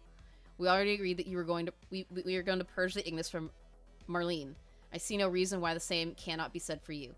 It gets more difficult as you age, he said, his voice heavy. And today I realized I will have to kill my own mother. She stared at him. You see, he asked, his voice bitter. To win, we have to sink to their level, killing our families to control the community. In the end, we are no different than they. Nothing will change. Is that such a terrible thing? Soliel retorted. Man has been at war ever since the dawn of time. We have always fought amongst ourselves to establish laws and order. This is no different. You are fighting your mother for a just cause. I know, because I believe in you. He looked up at her. She nodded and placed her hand against her heart. The American government has surrendered this land to the cult. You alone rose from the cattle to save it from itself, because you understand the damage it has caused. To you and everyone around you. Destroying your enemies is not an evil act, American.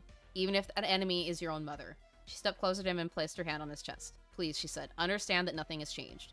You simply know your enemy better, that is all. He nodded, his expression set. Now, Soleil said, you must focus on the task at hand. We must destroy the Ignis, and your mother along with it. Ichiro's hand gripped firmly around his bat. You have too many characters, fucker. He was sweating. He raised it weakly and charged. The woman in front of him dove in front of him and slapped him aside. His mother poured herself a cup of tea as she watched from the porch. Crack! The bat splintered uselessly in his hand. He took in a deep breath and tried headbutting his opponent, but she moved forward and threw him into the ground with a slam. You're too strong, Soleil commented as she stepped around him, eyeing him carefully. You've never felt fear in combat, have you? Really? Really? Takamura-san, really? Really? Was watching from the front porch, tea in hand. She was staring rather intently at Ichiro as Ichiro tried to sit up. You've always simply overpowered your opponent, Soleil said as she stepped past him. He tried to lunge for her leg, only for her to quickly raise it and kick him square in the face. He was slammed to the ground in a heap. Tell me, she rasped, as she pressed her foot down firmly on his face. Do you feel fear? Ichiro squirmed. Is that the feeling in my pants? Eye roll. Soleil stomped on his face more firmly, shattering his nose. Blood spurted all over the grass. You must learn to feel fear, Soleil emphasized. Your overconfidence is becoming a weakness. I will have to break you over and over until you can learn you're not invincible. She released him and watched as he slowly crawled to his feet. Okay, I'm looking at you guys now. I was already here for it. I mean, was trying to make another with the speech pattern, Lamau. Yeah, that's true. A gif of Stewie putting a gun in his mouth. Yeah. It censored any word from Kara. Good. Good. Oh, by the way, let him know that there's, my revenge, his comeuppance is coming. It's on the way. I would expect it to be around by next weekend. Haven't they been working with good, which is the entire book? Can America just choose to be good? Right? Right? He doesn't understand, like, logical lines of logic at all. He would probably miss going somewhere, even if you made a line of Reese's Pieces to it. Ooh, piece of candy. I think I'm in love, he whispered. Soleil kicked him again, and he went rolling across the yard in a heap. By the time he stopped, he was no longer conscious. Don't heal him, Soleil said to his mother, who looked more amused by the outcome of the duel than anything. He needs to learn his lesson. I agree, Takamura said. Oh, you're not going to keep with Takamura-san? You're not going to keep the trend? Really? Said quietly. Would you care to have a cup of tea? I would, Soleil said. Perhaps I'll be able to convince you to join our cause. Takamura placed a hand over her mouth and let out a sophisticated laugh. She turned, holding out her arm, and stepped back into the house. Soleil followed her. Soleil found herself kneeling on the floor in the Japanese style and allowed Takamura to pour her a cup of tea. She did not touch it until Takamura kneeled down across from her. You have been to Japan? Many times, Soleil admitted. I admire your culture. No, you wouldn't know what that is, Harman. Stop pretending you don't admire Japanese culture. You don't understand it. You don't understand what they write. You are a child. You are a child in a pedo's body.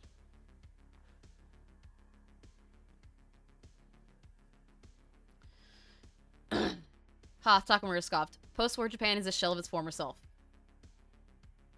Oh, so you want to big up the people that almost genocided the fucking Chinese? Or tried to genocide the Chinese? Do I need to bring up Nanking?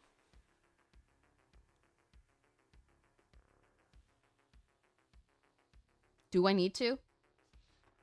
Because I can. Hold on. Let's. Terror of Nanking. Is it Nanking? Ah, the Nanjing Massacre. Let's read this.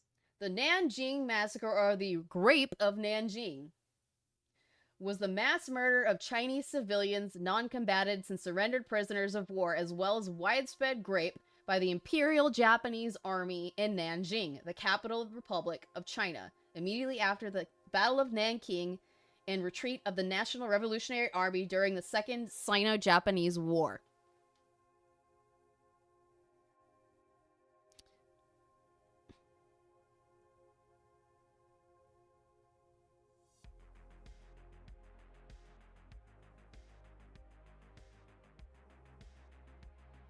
Do I need to read more? Because I can. I can read more.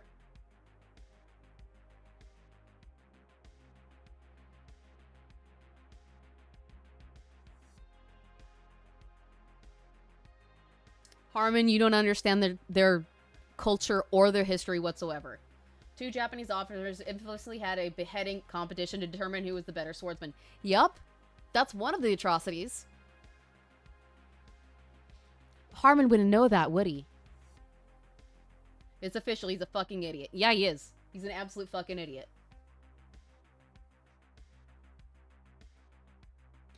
And Razor, if I were to do that, it'd probably be something that is like member only. Because I don't want that to be on any of my public content. Pearl Harbor, anyone? There's another one for you. Well, of course, Harman's not gonna know what that is. That would require him to do one thing that he loathes, research. He is a sicko. He's an absolute fucking sicko. It has been brought to heel to the Americans. There aren't many of us real Japanese left, her eyes flashed. If my son marries that American girl, it will be the end of us. Oh, so you've got the racist undertones in here now. Yay! Racism. I'm being sarcastic. Racism bad. Racism very bad. This is very unironic from him. He's doing this unironically. I imagine it has only gotten worse since the Dragon of the West was killed. Ah, Takamura looked pleased. You know of her, do you? They say that she was the strongest woman in the world, Solia said quietly. I always dreamed of testing myself against her. You would have regretted it if you had, Takamura said quietly. Her power far surpassed those of any of us in the city, she considered Solia intently. But I could see in your face that it does not deter you. I have nothing but respect for her, Solia denied. If I had such power, I could change the world. She would never have respected that, Takamura told her. She loathed violence all throughout her life. When you reach such a level to surpass even the gods, you begin to fear your own power, Solia nodded. I have felt similarly, she said. Even at my level, my actions dictate the fate of the world. She took a sip of tea. And as of late, I'm now thinking about the next generation. The world I'll leave for my children. I wonder why you took such an interest in training Ichiro. He's one of the best we have, Solia said tonelessly. I don't trust the Windsor or the Sentinels, and the Order of the Dragon hasn't established itself enough in the area to be of much help. Your son may very well be our hero, if he is properly prepared. If, Takamura said dryly. It's not a matter of strength, Soil said. It's a matter of having values and being of good character. Takamura chuckled. I can see why he likes you so much, she said. He enjoys being bossed around by women. She took a sip of her own tea. Solia watched her carefully. Windsor Madeline had surprised American that day by, for the very first time, appearing on the doorstep to their house, Ripley at her heels. Ripley had been brought over to help socialize Marlene. They were sitting upstairs, poring over books together as American and Madeline sat in the kitchen and talked. What does Pidgey do? Also, Harman, just wait till you find out about Unit 731. Yay, lazy racism. My favorite kind of racism, right? Why do I feel like Harman Smith... I have a feeling Harman Smith is from Seattle. We don't know. We're not going to look it up. Let's not do that. This is like writing erotica involving... Yes. Rainbow indeed, Tariq Brown. Rainbow indeed. Oh man, the atrocities that have been. I've been to Pearl Harbor. It was chilling to see the wreck of the Arizona. Oh yeah, I've been there too. This shit is very freaky. Owe and I have discussed this at length, and we have devised a plan for you to grow in strength. Prior to the final battle, her eyes flashed. The lady thinks, with recent revelations, that you should learn how to control your innate powers. American sighed. Why haven't I shown signs of the Ignis? He asked. I share none of their characteristics. My fighting style revolves around fighting fire, not using it.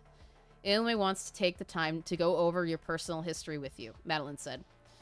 It certainly is unusual, but if what your mother told you is true, then she simply did not train you to utilize your powers and they lay dormant. It isn't so unusual even for Hellraisers. You have seen for yourself how those who unleash their powers too early tend to not know how to best handle it. Not having the work to obtain power has very real downsides. Will you be able to help me, though? American said. With the Windsor and the Ignis are so different. We can help you understand what to expect, Madeline said. The behavioral changes you'll undergo. It's behavioral. Basic conditioning to maintain your form, but when it comes to specialized training, on how to achieve it or what to do with it. We cannot help you. America nodded, his expression set. Good, Madeline said. I'll see you tonight. Please tell your wife where you'll be. We don't want any misunderstandings. This isn't one of Poppy's Japanese cartoons.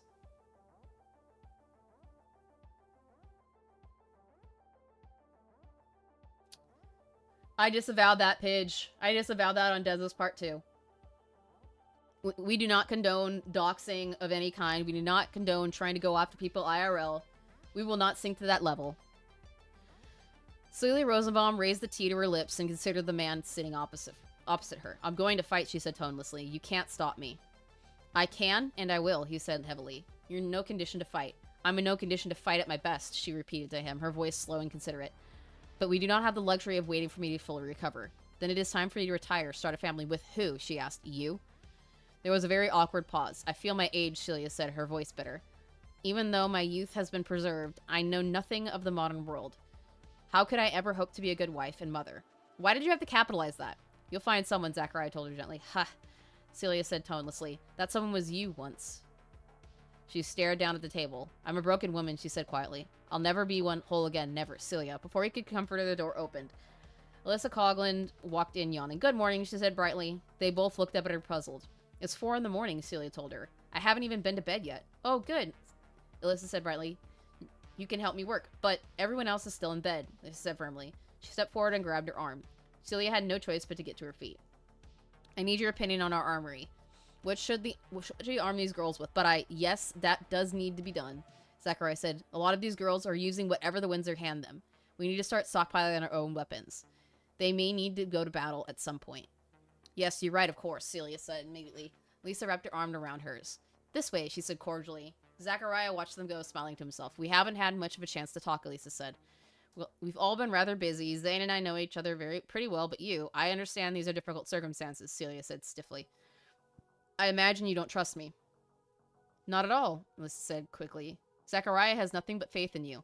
You've done a wonderful job with this church. Why, I imagine this place will grow into our primary headquarters in the area after we win. If we win, Celia said darkly. Alyssa tugged her arm. Don't be like that, she chided. We've already secured this location, and we know the Windsor and the Freemen have their own places. It's only a matter of time until the Ignis' hold on the area is broken completely, and once that happens, parity will be restored. The fuck does that mean? Okay, parity referred to the general state of the balance of nature. Without the Ignis artificially enabling a hellhole of degeneracy, the natural dichotomy between the natural world, humanity, and Americana would be restored. I roll. I roll. I roll. In theory, we don't even have to defeat the Ignis, Alyssa went on. We simply need to upend their complete control. If we do that, people will have no choice but to live very good lives. Celia walked along in silence. You forget that we are dealing with people who care nothing for morality, she said quietly. They don't look at this land and see an opportunity to live an honest life. They see it as something to exploit.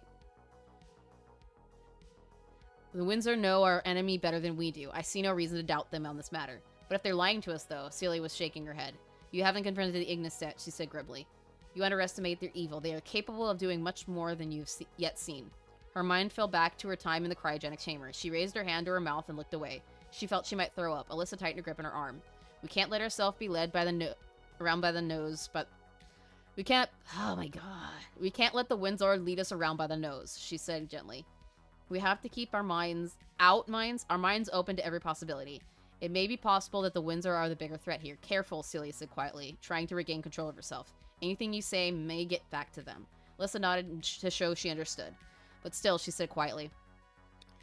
What is our evidence that the Ignis want to summon their master? What is their plan exactly? Even if it is true, we still know very little. Celia bit her lip in deep in thought. They stepped into the workshop. The place had initially been set aside for American's use as he repaired the damage his wife inflicted on the building during her battle with Nick. I'm not calling him that. But Alyssa had swept in and adopted it for herself. The rather simplistic tools and gadgets had been replaced with extraordinary things. Giant arms and arm cannons had fired blasts of aura at enemies, enchanted gauntlets that enhanced one's strength, and boots that could make the one run like wind. Moving back. And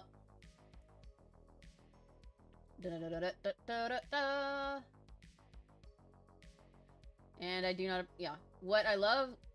What? I love it when dumb people put so little effort into being racist that it ends up being more offensive than the racism with actual effort put into it. Doxing is wrong, that is all. Correct. Yeah, doxing is gay. Why dox Harman? It's easily better than to just make fun of him. There's no point in doxing someone so boring. Or to dox somebody in general. Agreed. Hi, Silent Night, welcome. Yes, it is Harman's book, and we have about 145 pages left. Doxing is crossing a line, and let's not do that. Exactly. Degeneracy in Americana? Bioshock Infinite called. Exactly. Oh god. 145 or 148 pages left. He acts all high out of morality, but if he were ever put into a position of power, he would immediately give in to his base desires. It would be the tale of corruption to rival Tiffany Henyard. Yeah. This is exactly what he would want. This kind of degenerate behavior. If he were in power. Because he's disgusting. He's a disgusting piece of shit. My specialty is machines, she said, as Celia bent over and picked up a cuckoo clock and examined it closely. The bird inside, she saw, was actually a gun that would burst out and shoot intruders. Both clothes are better for people who don't know how to fend for themselves. Alyssa's nimble hands began to work at the table. Gears, springs, and scraps of metal lay out in front of her. These are less extensive versions of my gauntlets, Alyssa explained. Mine require a lot of skill and precision to use, but simpler versions can be used by just about anyone. They're great for helping women outfight men in melee combat. I see, Celia said. So wearing them increases your strength. Is that what they do? Is that all they do? They're also great armor. And considering we're up against the Ignis, they're insulated against flames. So you should have no trouble reaching into flames with them on, if you feel the need to. Yours fire on magical bolts. Yes, well, those are dangerous. It's powered by my own aura, and you can't overload them. They will explode. You have to have an insane amount of control. I have no trouble with it. But an ordinary person... Do you think you can make something for me? Celia interrupted. Something that can help me restore my atrophied muscles. Alyssa gave her a considered look. I'm not a doctor, she said at last. And you've been getting healthier. I've been working hard to get back in shape. Celia said slowly. But with your help, I could expedite the process. Alyssa stared at her. Yes, Alyssa said slowly. I do not think it will be possible. Impossible. She brushed the gauntlets aside and into a heap on the side of the desk and reached for a pen and paper. Celia stood over her, watching carefully. Your magical powers have not been impacted at all. It's your body that's been damaged. I think something skin tight. Yes, They stayed up together discussing plans until long after the sun had come up. Celia was in the middle of discussing the various properties of her other accessories when she suddenly realized the rest of the church was beginning to wake up. I'm sorry, Celia said quickly as she stood up. I need to get started on breakfast. Alyssa waved her away. Go on, she said. I have everything I need from you for now. Come back tonight and I'll show you what I've made.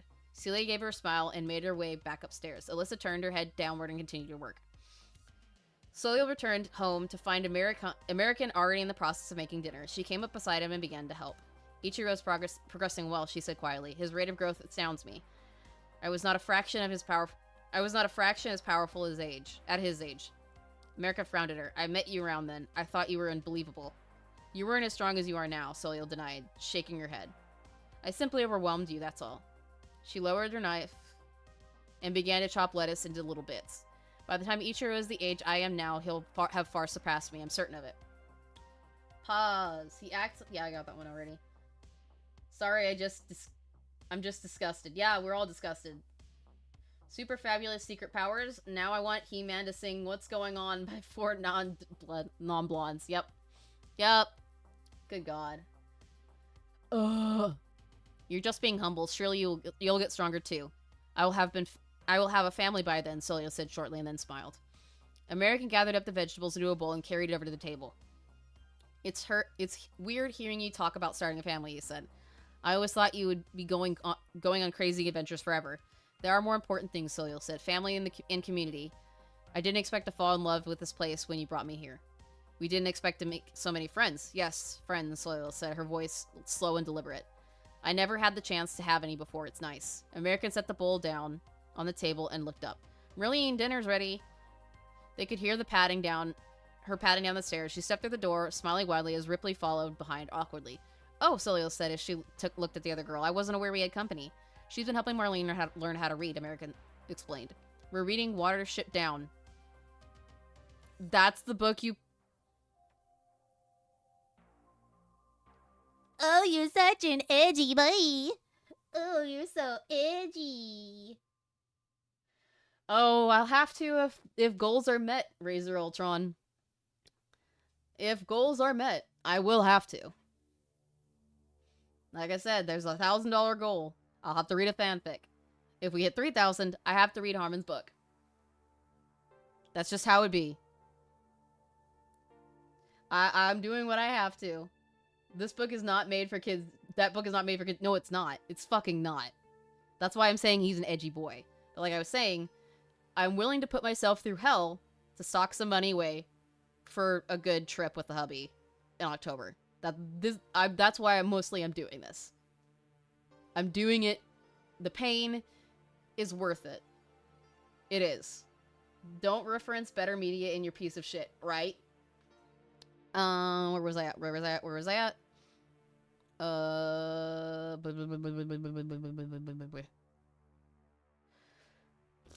Like Rose. It's really good, Marlene said earnestly. Dad, can we get a rabbit? Absolutely not. Soil said immediately. Dante would eat it. Marlene made a face. Where has Dante been? He hasn't been in here in like 100 pages. 100 plus pages. You're too young for a pet, Marlene, American said gently. How about we take a trip together next weekend as a family and see if we could spot some wild ones? Marlene glanced at Soleil, seemingly almost certain that she would say no to this as well. That sounds lovely, Soleil said. Would you like to join us, Ripley? Oh, I would love to, Ripley said, but I would hate to intrude. You're as much a part of this family as Marlene is, Soleil said firmly. Well, in that case, I'll have to request permission from Alienway, Ripley said. I'll ask her tonight. The four of them sat down at the dinner table and began to eat. They talked about a lot of things, reading Watership Down and the Windsor. We really value our education, Ripley said pompously as she adjusted her glasses. It's strange to me how you're not literate at your age. Our age, Marlene said, annoyed. We're the same age. Are we? Ripley said. What's your birthday then? Marlene sniffed and turned away. Her parents had cared about her so little that they had never even bothered to celebrate her birthday. She really had no idea when it was. Don't antagonize her, Ripley, Solio said. You're right, I apologize, Ripley said immediately. It's not something you can help. Have you decided on when your birthday should be? They had decided some time ago that Marlene should pick out a date herself. No, she said, a little bit gruffly. There hasn't been a special day enough. How about the day you were adopted, Ripley suggested. I was sick that entire week. Most people don't remember their day they were born, Ripley said, a little bit reproachfully. I think you're being a tad bit too particular. She's been thinking hard about it, American said. It's really important to her, give it time. Ripley nodded. That's all well and good, but what could possibly be as wonderful as the day you were born? What could be more special than that to you? Than that? That's what I'm trying to figure out, Marlene said. I can't think of anything. It's driving me nuts. Is driving me nuts? Oh my god. She glanced at Solio as if expecting to be reprimanded. Nuts isn't a bad word, is it? No. Marlene smiled widely. A little bit of salad fell out of her mouth and onto the table. But you will be cleaning that up, Solio said dryly. Marlene let out a groan as Ripley stood up to fetch a rag. When the plates were cleared and Yolanda cleaned up the mess she had made. Who the fuck is Yolanda? Who the fuck is Yolanda? You're talking about Marlene? What? Solio began to clean up duty as American surveyed the two girls. I think it's time to take you home, he said to Ripley. You've been a big help. Come back tomorrow, Marlene pleaded. Please? Of course, Ripley said immediately. We'll continue your lessons in the morning. She adjusted her glasses rather pompously. American laughed at her. God, you love to say that. You fucking retard. You should become a teacher when you grow up, he told her. You're really good at it. Really? She looked at him somewhat bashfully. You think so? The three of them made their way up to the front of the door and to the car. Solio ran the water across the dishes, cleaning them completely. She was smiling. What are we saying? I forgot the dog. Yeah, I forgot the dog existed too.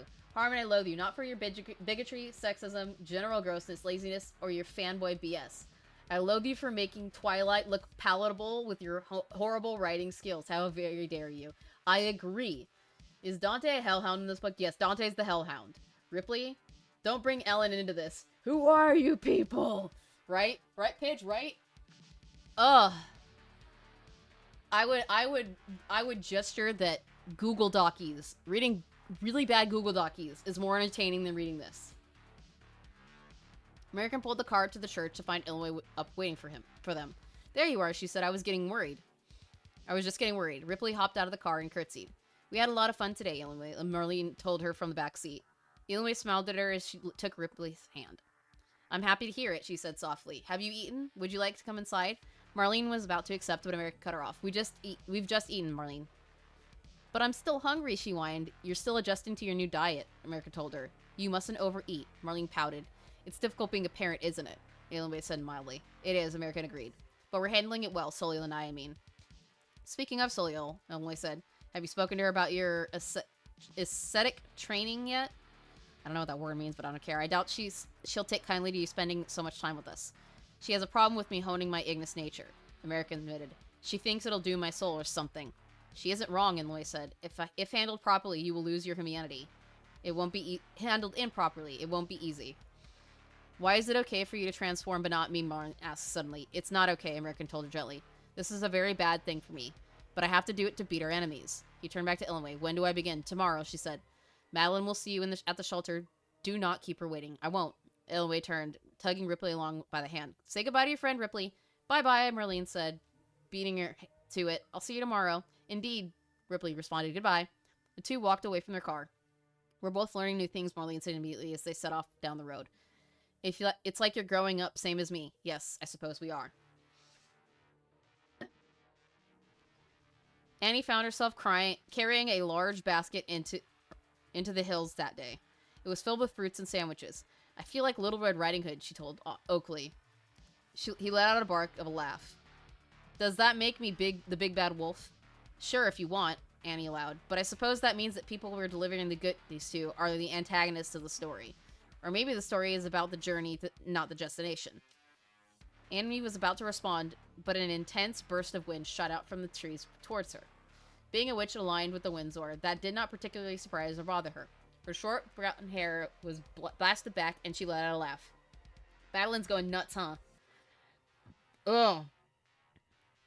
A short walk later found them in the middle of the clearing. American was standing in the middle of it, surrounded by trees, his eyes darting every which way. He noticed Annie immediately, but he paid her no notice.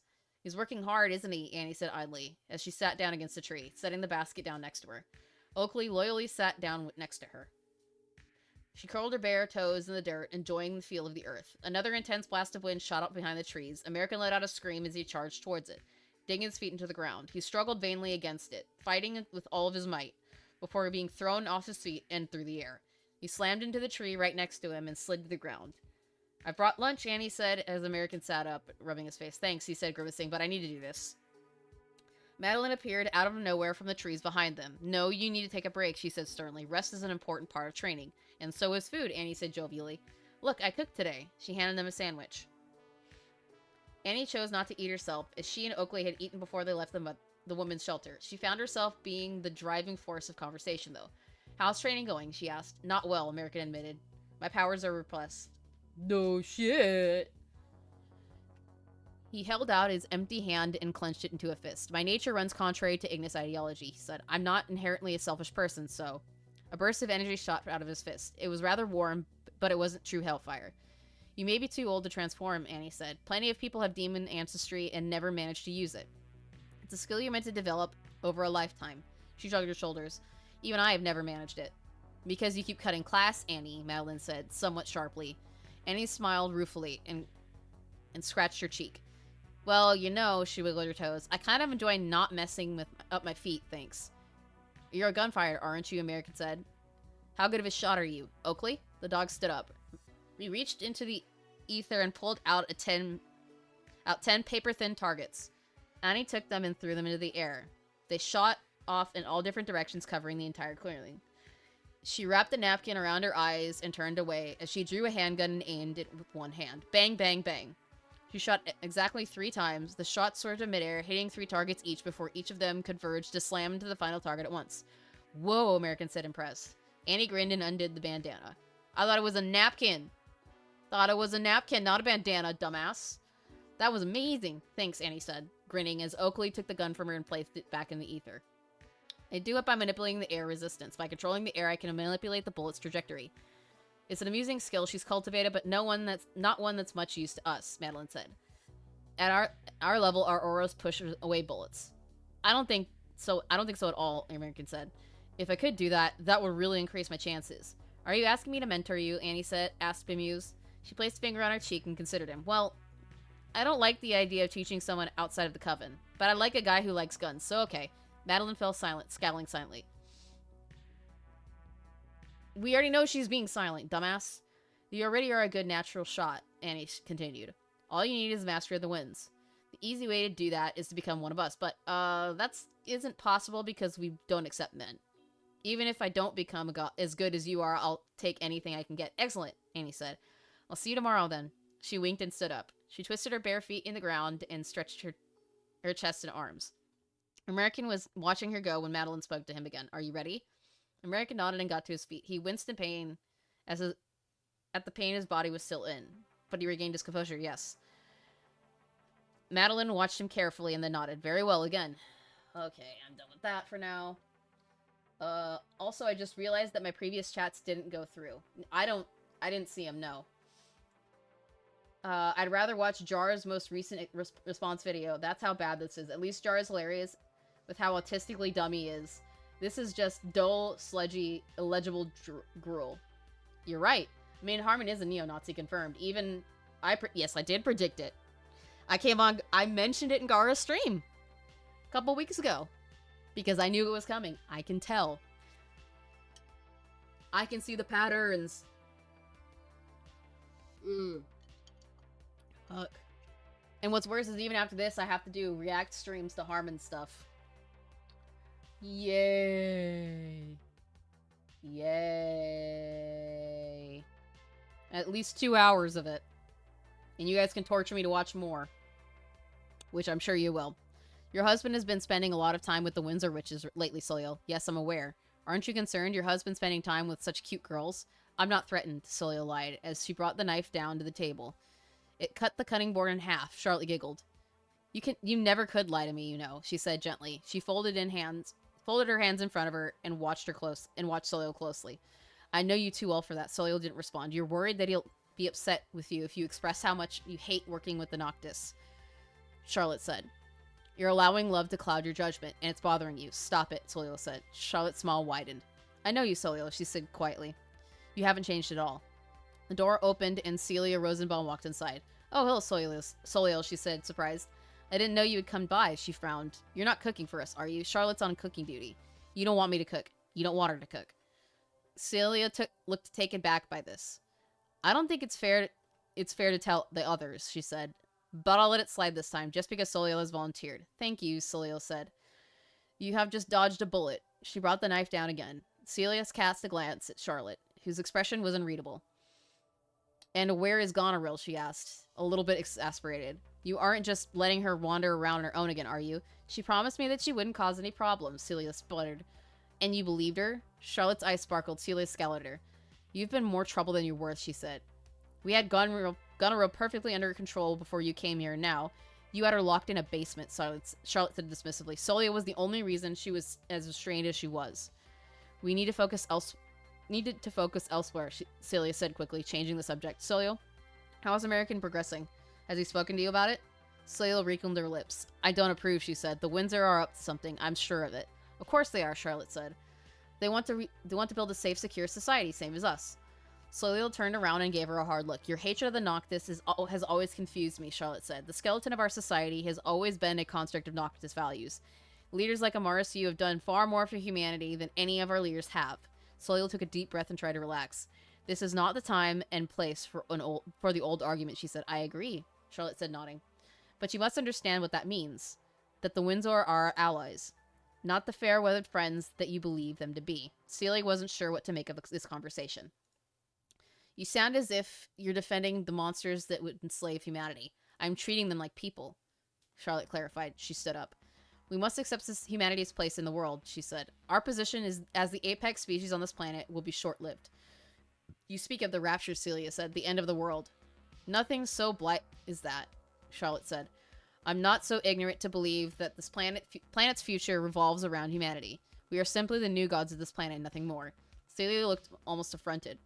Celia sensed that she had to stop a religious argument. I dare say the two of you will have quite a lot to discuss when the time is right. But we must focus on destroying the Ignis. Yes, Charlotte said. We must do everything we can. Just as your husband must do everything he can. Her gaze hardened. Would you really be happy if he did not do everything he possibly could to stop Ignis? The Ignis? Solio closed her eyes. No, she said quietly, I wouldn't. She bit her lip. But I fear for him. There was a heavy silence through the air. I've decided, Marlene said quietly to the crowd of people in front of her, that I will tell you everything I know of the Ignis. The small crowd surrounding her was made up of all major players among the Freemen. American Freeman sat on a wooden chair, his arms folded, and his wife Solio stood dutifully beside him, her hands folded in front of her. Windsor Ellenway stood behind Marlene, floating in midair. Just below her, her second-in-command, Windsor Madeline, sat with a typewriter. She was hurriedly typing out the transcript of the meeting to send to their superiors. Standing by herself in the corner of the room was Elson Gillian, the Canadian ice witch. Why are you bringing all these people back? For no fucking reason. She held the giant pack of ice to her head. Next to them stood Charlotte Harker and Goneril Blackwell. Goneril had been forced into a leash and collar and was forced to kneel by Charlotte's feet. At Charlotte's feet, is what you should say. Occasionally, she would reach forward and scratch her head like a dog. Representing the Order of the Dragon was Zachariah. Representing the women's shelter was Celia Rosenbaum. They stood shoulder to shoulder, and perhaps someone not familiar with the proceedings would assume that they were there to represent the same group of people. And finally, representing the Diablo Bounty Company, sat Diablo. Oh, he's back! He sat with his feet propped up on the table, and his hat lay across his face. He seemed to be asleep. 9 people control everything in Ignis, Marlene blurted, and all of them can be found here. She pointed a chubby finger to the map on the wall behind them. It is a castle, full of mostly dangerous monsters and traps, and all of the 9 live there, together. These are high witches who at one point controlled territory all over the world, Elway reminded the group. Their powers perhaps passed any one person here. It will be flat-out war, Celia said slowly. Elway bowed her head. Indeed, she said. We must strike hard, fast, and precisely. We must utilize every resource we have. She raised her hand and patted Marlene's head, who flinched. This girl's knowledge will give us the edge we need over our enemies. Marlene nodded. She felt very apprehensive. She barely understood what was at stake, but felt a strange sense of dread. My brain is short-circuiting. Going to the castle was a death sentence. To think that anyone would go there was insane to her. Between Harman, Norman Belton, Onision, E.L. James, Blanca Lipinska, Anna Todd, and Stephanie Meyer, I think literature needs a therapist with all that was done to it. And that therapist needs one too. I agree. And then another therapist will need one, and then another therapist will need one, and then as well, it's a never-ending cycle because of this disturbing book. Good morning, Captain Price. We are still reading this fucking book, because I have to. But we are getting close to where I want to be. We're at 313 pages of 445. Kill me. Elway seemed to pick up on her thoughts, and again patted her reassuringly on the head. Marlene flinched slightly as the warm soothed Angie down her back and her shoulders. It was a pleasant sensation, and suddenly she was smiling. Now, Elway said as she pulled her hand away, tell us everything you know. Marlene took in a deep breath. There are 9 who rule over us all. Marlene said, 8 high witches and 1 voice. American grimaced somewhat. He raised his hand. If we were to kill the voice, would that be enough to de-establish or destabilize the existing power structure? It would, Elway said. But there are those among the 9 who would be far more violent than she. English is cruel, but her influence is what allows her for the facade of normalcy in the city. Once she is killed, the other 8 would fight amongst themselves for power. Some of them would prove themselves to be far worse than English in every respect. American nodded, his face set. The only continued to speak as she paced back and forth. English has 1 apprentice, a woman named Ignis Sinistra. Solio cast a look at American, and he sat stone-faced, his expression unreadable. It is said that she is a prodigy, the ideal Ignis witch, Elway continued. They say that she was groomed to be one while she was very young by the voice herself. Solio placed a hand on American's shoulder. The other 8 members of the 9 are subservient to the voice. These witches... Why didn't you capitalize it there? Capitalize it everywhere else. These witches command the cattle. They care for them, they raise them, they prepare them for the slaughter. They are Ignis Ninian, Ignis Kimura, Ignis Thorn, Ignis Arakeen, Ignis Kiara, Ignis Francesca, Ignis Hilda, and Ignis Yvette. Marlene glanced awkwardly back at Elway. Yvette, she repeated, puzzled. She had heard that name before. We could discuss each of these women in turn. We should discuss each of these women in turn, Illinois said. Now, it is important to note that 2 of them are known to be outright opposed to the Voice's plans. Ninian and Kimura. Ninian I am familiar with, Zachariah said. There have been many accounts among Knights of the Order of her ferocity in battle. She fought many of our men in Germany. She led a community of believers who were willing to die for their master. Due to their lack of numbers and changing social conditions, their influence slowly waned, and then she vanished. Then she must have fled here. Zachariah nodded. That is what we believe, yes, he said. The Order believed that the Ignis were on the verge of extinction. They are. If they lose a city, they lose everything, American said sharply. In the grand scheme of things, they are a dying culture. Correct, Illinois said, nodding. Their influence is very limited outside of the town's borders. They have consolidated all of their resources in the hopes of summoning their master here. Either they destroy the world or perish in the glorious last stand. For English, both options are appealing. But not for Ninian, Zachariah said. She believes that the Ignis should preserve itself. Hers is a more conservative line of thinking. American spoke. And what of Kimura? She too opposes the Voice? Indeed, Illinois answered. She, like Ninian, fears extinction. She has already seen her people die out once. She knows better than most what it's like. What of the others? Celia asked.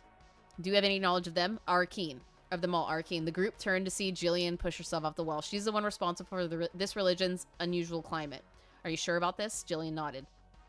She was born in a vast desert, from a mother who succumbed to the elements. With her first breath, she devoted herself to Ignis for survival, and became a witch. There was a heavy silence. A children's story, Charlotte said softly. And her eyes flashing. It's true, Celia said darkly. I too have heard tales of her. So she can make it warmer. How is that a big deal? For an Ilsen, this endless summer weather is unbearable, she said. I dare say when we meet the Ignis in battle, the conditions will become unbearable for you as well. She must be destroyed as quickly as possible. Elme nodded. Indeed, Celia spoke. There was a woman who frequented the church, she said. Her name was Ignis Chiara. According to Isabel, she wanted virgin women for ritualistic purposes. Do you have any idea of what they could be? Her, Elme said, her voice disdainful. She takes virgins and offers them an Ignis. She lures them in with a false sense of security. She pretends to care for them, and then she summons forth her master to defile them. Goneril licked her lips. Virgins. You're fucking gross. No, you're not wrong. Lord of the Rings, anyone? I wish. I would love to just watch all of the extended director's cut Lord of the Rings movies. Hell, I would rather read, what is it, the Silmarillion? Is that what it's called? Silmarillion. Is that what it's called? Silmarillion, there you go.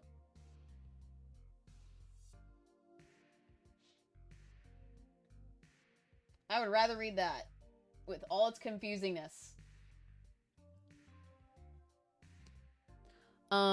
Charlotte tugged at her leash, causing her to gag. Ignis doesn't strike me as the type to care about women's chastity, Charlotte said disparagingly. He doesn't, Aloy responded. But the blood of virgins have very special properties, and in Ignis, they are in very short supply. Doubtless Chiara has taken it upon herself to ensure that desirable girls are set aside for their master. Aloy glanced down to make sure that Madeline was still taking notes. Ignis Thorn is an anomaly, she said. We really don't know anything about her at all. She seems to have a strong association with plants, but for a woman that's contracted to a fire demon, that's very unusual.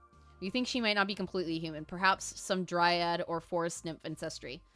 Diablo looked up. Or she could be part demon, he suggested, and then contracted herself to another demon.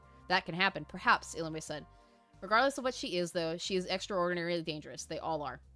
We know Francesca is a daughter of Ignis, Madeline said, without looking up from her notes. As is Yvette and Hilda. Daughters, American wrinkled his nose. I thought he saw them all as wives. They are, Illume said. He marries and impregnates his own daughters quite regularly. Many demons do. They don't look at things like the way we do. That's fucking gross, Harman. It is good lore. I'd rather read that. The way humans do, Solio said, unusually sharply. The Windsor don't commit to such practices, Illume said smoothly. Solio's hand clenched American's shoulder so hard that he thought it might break. But you do fall in love with married men, don't you? Caddy. We mustn't get caught up in petty cultural differences, Illume said quickly. We are all on the same side here, after all. She turned around and floated upward. Pretty sparkles floated around her cloak. I don't think calling her out in front of everyone is going to help, Charlotte told her wryly. She pulled on Goneril's chain to pull her back a couple of inches. She had slowly been sliding closer to Soliel over the past several minutes. Soliel was about to reprimand her before Ilinwe came to a stop. That is everyone among the 9, she said. Now perhaps we should discuss the significance of Ignis himself, Marlene whispered. The room went dead silent. Ignis? Ilinwe repeated, her expression becoming somewhat vacant. You mean, there is a girl, Marlene said quietly, who Ignis has possessed. Ilinwe let out a deep breath of air. So, she said, we are in need of an exorcist. Is anyone here? There was a dead silence. Does this woman have a name? American asked, leaning in closer to Marlene. Marlene wrinkled her nose and thought for a bit. Cordelia Rosenbaum. Oh, there's another good twist. Okay. Everyone turned and gave a startled look towards Celia, where her eyes were wide as she stared at Marlene. Rosenbaum, she repeated, that's my last name. Zachariah's eyes flashed. Your sister's been taken by the Ignis alongside you. If she had a child while with them, then I may have a niece, Celia said quietly. They're using my niece, too. Celia clenched her hand into a fist. Without another word, she turned and walked out of the room. Please excuse us, Zachariah said, bowing to the group politely before quickly following her. There is more to discuss, of course, Aloy said to the room, but I think we should adjourn for now. There was a scraping noise throughout the room as everyone got to their feet. American turned to Solia. What do you think? He asked quietly. Taking on 9 such powerful witches with the numbers is suicide, she said.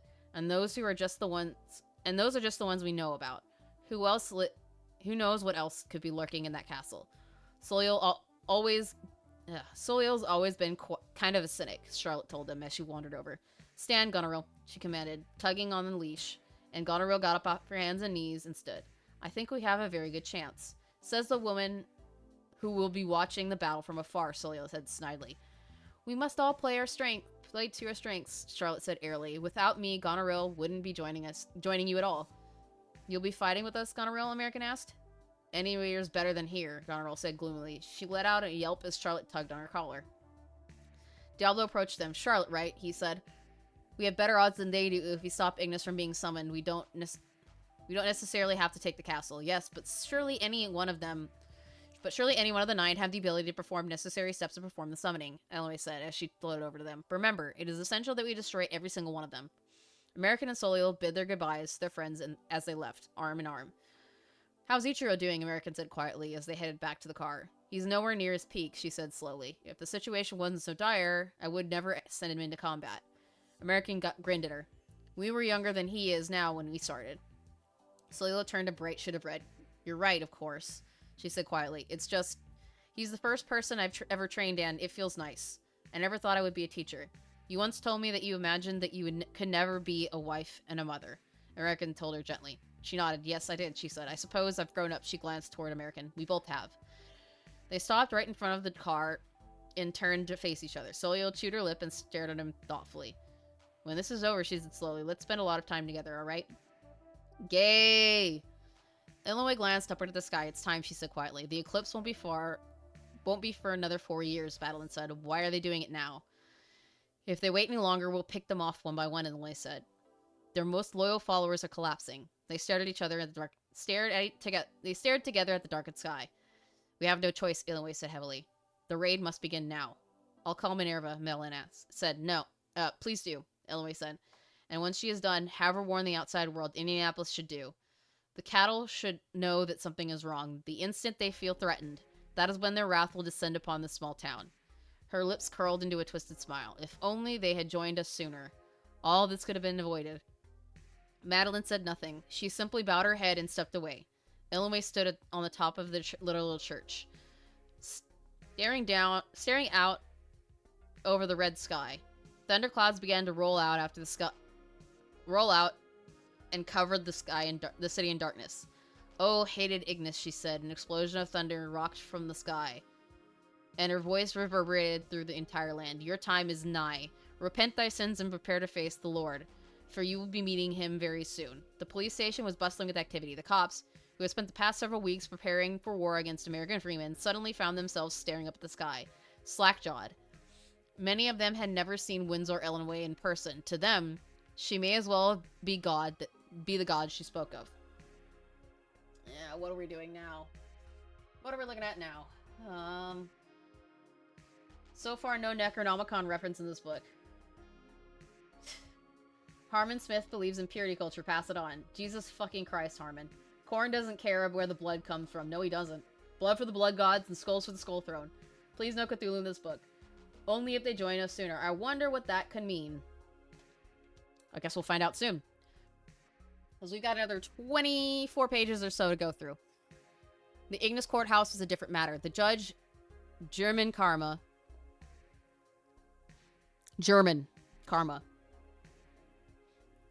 was sitting with his back to the wall. His beautiful secretary stood over him with a rifle.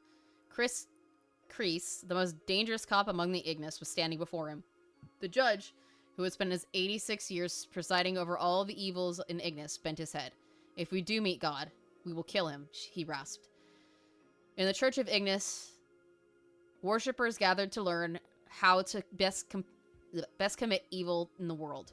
The high priest Osmond Salazar paced back and forth in front of his congregation, speaking wildly.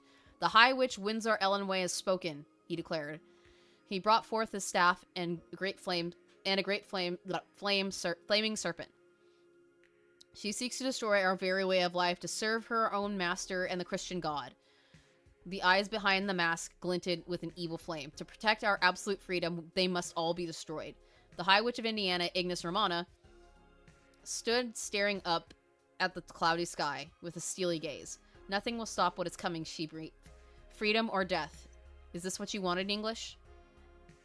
In the castle of Ignis, where the nine dwelt, the voice herself presided over the crowd assembled below her. Do as you will, the voice spoke to them, her voice ringing out loudly and clearly. Today will be the day you will all stop taking your freedom for granted and learn what it must be fought for. If you do not, intense flames shot out from the 9 pedestals before quickly dying out. We die, English said simply. Do not think you will be protected. Do not think you will slip through the cracks and survive. You will stand your ground and fight to the last man, woman, and child. She raised her arms, and the other members of the 9 raised them in suit. For freedom. Illinois' voice rang one last time so that everyone could hear her. It is time, she rasped. To war. The siren declaring that the city was being invaded by hostile forces rang all around the police station. Ignis's police force, used to an extremely lax everyday routine, struggled to meet the demands of their supervisors. More than one man struggled to don the specially made riot armor that was meant to defend them against police from other departments, and others sat around in the break room table, insisting that they couldn't fight without first having their coffee and donuts. Fuck you for talking so badly about the police. When one man suggested that he was simply too tired after a long night of, I'm not talking about that, he was shot in the spot and his body was strung up as a warning to the other officers. Good. At least that happened. The unit began to be more cooperative after that. By the time the first responders were armed and ready to go, they were equipped with enough weapons to take on the United States military. No, they wouldn't be. You have a gross misunderstanding of what the unit's military can do. They smirked under their helmets as they marched out into the streets. Bang, bang, bang. The entire row of first responders fell on the spot. What? The captain roared as he brandished his weapon. What? Bang, bang, bang. The cops had not expected an ambush. They stumbled in place, fighting to get back inside under cover as shot after shot rang out around them. What is this? The captain roared, brandishing his baton. Find the ones responsible for this. Make them suffer. Burn them up. Next bullet caught him squarely in the head and he collapsed in a heap, causing another man to trip on his body and break his neck on the stairs. God, you guys are fucking stupid.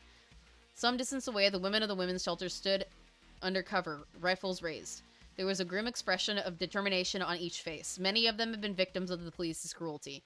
More than one of them had gone to the police expecting help, but instead had been, I'm not talking about that, turned into slaves. All right, ladies, fire. The next round of bullets slammed into the police, sending them all to the ground. Judge Karma sat in his chair in the courthouse, his eyes closed. The battle has begun, he rumbled. I can sense it. He gripped the arms of his chair with his wrinkled hands. The secretary, standing behind him, adjusted her coat and pulled out a large assault rifle that she had tucked away behind her back. Yeah, you wouldn't be able to do that. you're going to shoot me, be done with it. The woman had raised the gun and pointed at it, said, "You believe that killing me will stop this," Karma rumbled. "No, the world doesn't change. All it does is turn." The woman pulled the trigger. The judge's head exploded into blood. Exploded with as blood. Bleh. It just say exploded as it collapsed on top of his desk. The woman lowered the rifle as the door burst open. Locals who had been oppressed by the Ignis swept inside, pitchforks and torches raised. "Finally," the woman murmured to herself as she stared down at the body of the old man. "Finally." Her eyes were brimming with tears. As friends, people she had never met before in her life, came up to her and congratulated her. Legions and legions of the Ignis faithful stood in front of the castle. Those who could perform magic stood several rows behind those who could not. "Stand tall, the enemy approaches." The legions stiffened and readied their weapons. Over the horizon, they could make out a number of shapes. One of them was far larger than the others. "It's an elephant." And so it was. As the elephant came into view, it loomed over them, glaring down at them with hateful eyes. "Humans," it rumbled. The legions froze in place, eyes wide in terror, as they flitted upward to its back. A woman, encased in a cryogenic chamber strapped to its back, stared down at them through the ice. The elephant charged forward, its sheer size and ferocity of the animal bowling them over. Those with magic tried striking from a distance, but the witch encased in the ice blasted out spikes of ice into the air to pierce their hands before they could even move. "Colonel Jameson," she said, "as long as the cryogenic chamber remains intact, I will be able to protect you. If it is broken..." This is so bad. Where were we at? Now my mind goes to Manfred von Karma from Phoenix Wright. "I'm at work right now. Just stopped by to say hi. Thank you, C-Stars Pipple. I appreciate it. There are objectively better things in media than this crap, like Spider-Man helping pigeons in the Spider-Man game, which objectively makes it the best Spider-Man game ever." Of course you did. Yeah. Earlier she spoke of humans having the potential to become gods. That's not a Christian concept. That's a Gnostic heresy. You're probably right. People who find the police appealing in a romantic context have more respect than Harman will ever have in his entire lifetime. Yes, it's small because if I make it any bigger, it looks very distorted, and a lot of the longer names just don't fit properly. I mean, I could try to make it bigger, but things are gonna get hidden. You can't really make this bigger in a proper way, because it looks distorted. So, I mean, if you want it to look like this, then sure, but that's as best as it's gonna get, unfortunately.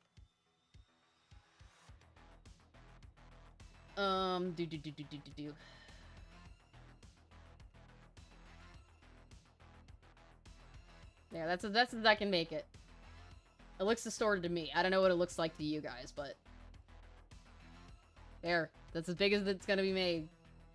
Exhaustion Live. Where was I at? Oh, I was at the top here. People who find the police appealing in a romantic context have more respect than Harman will ever have in his entire lifetime. Exactly. Exactly. Was it ever established whether the cryogenic freezing was done through magic or silence? Nope. He's not smart enough to elaborate on shit like that. He's not smart enough. "We died," the elephant chuckled darkly. "And a glorious death it will be, fighting for my people." Oh, this is the elephant that American was working for a while. Wow, he comes back like 200 pages later. It stomped his foot, crushing a man under it. More shards of ice shot out from the air. "The only one at risk of extinction, Colonel. It's do or die." Above them, Ignis English watched them. Her eyes narrowed. "So it has begun," she said quietly. "Oh, beloved masters, seep in this chaos and revel in it. For it will be my last and greatest offering too." She stopped. She paused. And she glanced upward. She caught the glimpse of a car floating in midair above her, and a bright yellow flash descended upon her. A black burrow leapt up from behind her to counter it. "Oh no, you don't." Sinistra darted forward with an incredible force, launching herself at the other woman and caught her in midair.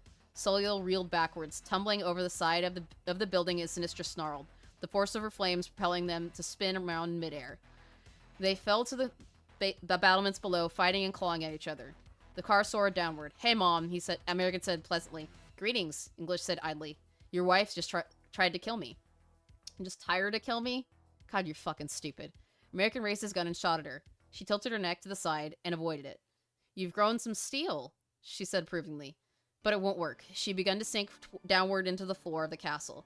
American watched her disappear, his eyes narrowed, and then wheeled the car around to the battle. Windsor Ellenway landed on top of the car and stood on top of it. We already know she's on top of it, you fucking retard. Her cloak billowing behind her. There it is again, billowing. Just like old times, she chirped. She spun around and stuck a pose. The bullets that were flying up at them from below by the Legion were thrown off course by her magic. English got away, and Soliel was busy with Sinistra. An intense burst of flame shot up inside the castle. At least that's taken care of, Ellenway said lightly. I suppose you and I must do our part now, America nodded. He landed the car in front of the gate and spun it around. He pressed the button on the dash, and 2 missiles shot forward and blew it open. Before the smoke had even cleared, they were through the gate. Ellenway stood on the hood of the car, her eyes narrowed as hordes of demons came at them. With expert precision, 6 blades made of pure wind cut through those of who leapt at them. Just those who leapt at them, while a number of bullets shot from the car at every angle, tearing into the rest. The rest of the forces ran through the hole that had been blasted through. Celia Rosenbaum, in her bright battle gown, her war fans at the ready. Zane, looking positively fierce, some with his fearsome? Really? Really, Harman? Really? Oh my god, you're so fucking stupid. Oh my god. Fearsome, with his glowing swords. Windsor Annie, with a machine gun in hand and her familiar Oakley at her heels. Ichiro Takamura, who had traded in the old baseball bat for a genuine Kambuto. And a bright blue onyx mask that covered his face. It's not Anne, it's A. A. Anne is for fucking vowels. Not consonants. N is for vowels, A is for consonants, you fucking idiot. And all the other friends they made these past few months. And it is all thanks to you, Alienway said softly. Thank you, American. The assembled forces turned around the hall. This place, Ichiro murmured. It looks smaller on the outside. This is a place of chaos, Alienway explained, as she stepped off the hood of the car and came to face them. If we were to leave now, this place would vanish and reappear elsewhere, with a completely different layout. We cannot afford to full retreat until all the 9 have been exterminated. She turned around, her cloak billowing around her. You like that word, don't you? Fucking... She turned around. Yeah. We must split into teams and plot out the territory, she said. Rah! The stone walls burst down. A giant beast with thick, bulging forearms and a wide, gaping jaw stumbled through the door. American hit the accelerator of his car and barreled into it. The beast lunged forward, grabbing it with his bare hands and lifting the front of the car off the ground. American leaned out of the window and drew his gun and fired. The thing exploded, dropping the car and allowing him to barrel further deeper, really. Deeper into the... You think he would know that? You think he would know that, McLovin, but apparently he doesn't. The thing exploded, dropping his car and allowing him to barrel deeper into the castle. Dante sat in the back seat, his tail thumping enthusiastically as wave after wave of demons lunged at them, only to be caught off guard by the car's automatic defense system that honed in on each of them and wiped them out. Following behind them, the groups made their way deeper into the castle, fighting with the stragglers and each going his or her separate ways. Separate way. Above them, the walls of the castle were beginning to shudder and shake. The battle had begun. I guess we're going to Soliel.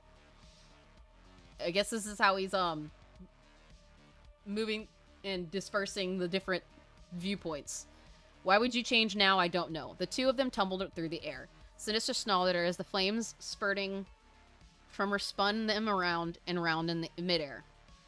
There's a type of mace called a Kambutowari, or helmet breaker. Yeah, he wouldn't know that. He wouldn't know that. He's fucking stupid, McLovin. He doesn't... He gawks over Japanese culture, but he has no iota of understanding of it. Soliel tried keeping her focus in spite of the increasing speed of their momentum, and she adjusted herself accordingly. She slammed Sinister against the stone battlement below, shattering into pieces.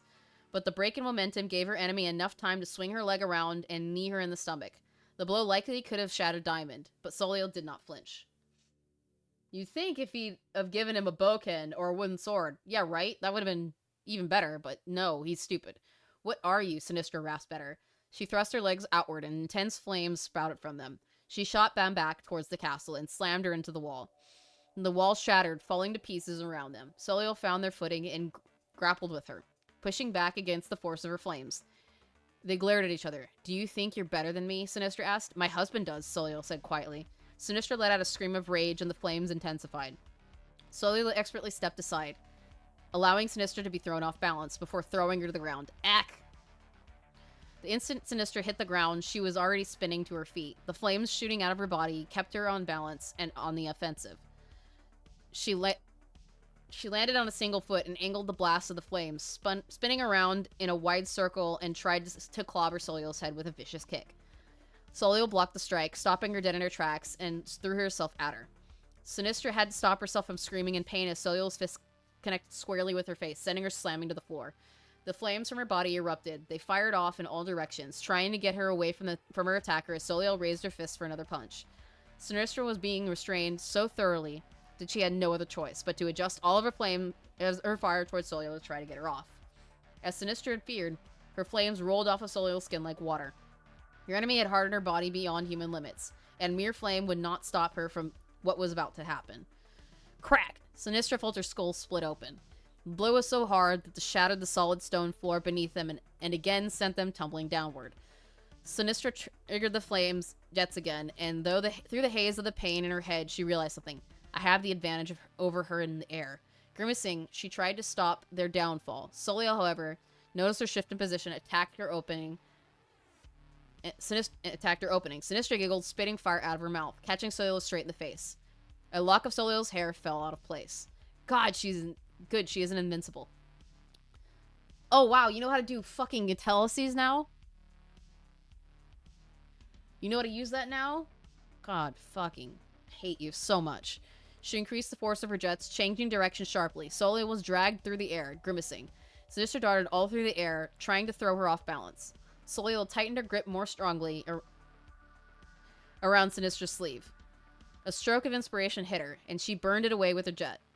Soliel's eyes widened as her hold on her tore to bits, and she was flying through the air. Sinistra smoothly shot forward behind her shoulder and struck out at her. In midair, Soliel couldn't move nearly as quickly. She took the hit and shot upward. Sinistra shot up after her and hit her again. Soliel spun around in midair. Sinistra moved in for a third strike, but Soliel extended her leg and kicked out at her face. Sinistra had to sword to avoid it, and Soliel quickly folded her body back to fall back to the ground. Sinistra had known that she was a dangerous opponent, but for the first time, she found herself marveling at her opponent's intelligence. She had been forced into a bad position and had immediately corrected it. This would not be a woman she would simply overpower. Both women fell to the ground and landed on their feet. They stared at each other. This is fun, Sinistra said. She felt her heart race in her chest, and she found herself smiling. No one in the Ignis had ever really pushed her to power. Soliel's expression remained blank as she took a fighting stance. Tell me about yourself, Sinistra said as they began to circle each other. How often does American blow your back out? Eye roll. What? Soliel's brow furrowed. How often have you had sex? Never. Sinistra's smile faded from her face. I see now that I have to kill you, she said, for American's sake, if nothing else. Soliel's expression became one of pity. There is much more to love between a man and a woman than you have been led to believe, she said. You've never been in love, have you? They charged at each other and clashed, the resulting force causing the air around them to ripple and the stone to shatter. Why can't you just... Whatever. Going to Persephone. Whoever the fuck that is. Persephone wrapped the rainbow-colored cloak tightly around herself as she stepped after the car. After the group had made short work of the initial assault, Ilse and Jillian had established a fortress of ice at the base of the castle. The colonel stood guard, protecting her as she cooled the surrounding stone. Even now, the castle was extraordinarily warm. The further she walked away from Jillian, the warmer it became.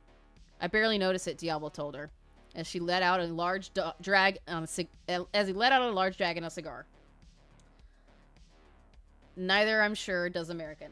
I don't know if it's just pacing, but I can imagine this being animated as slowly as possible by Toei. Yeah, this pacing is fucking horrendous. It's horrible.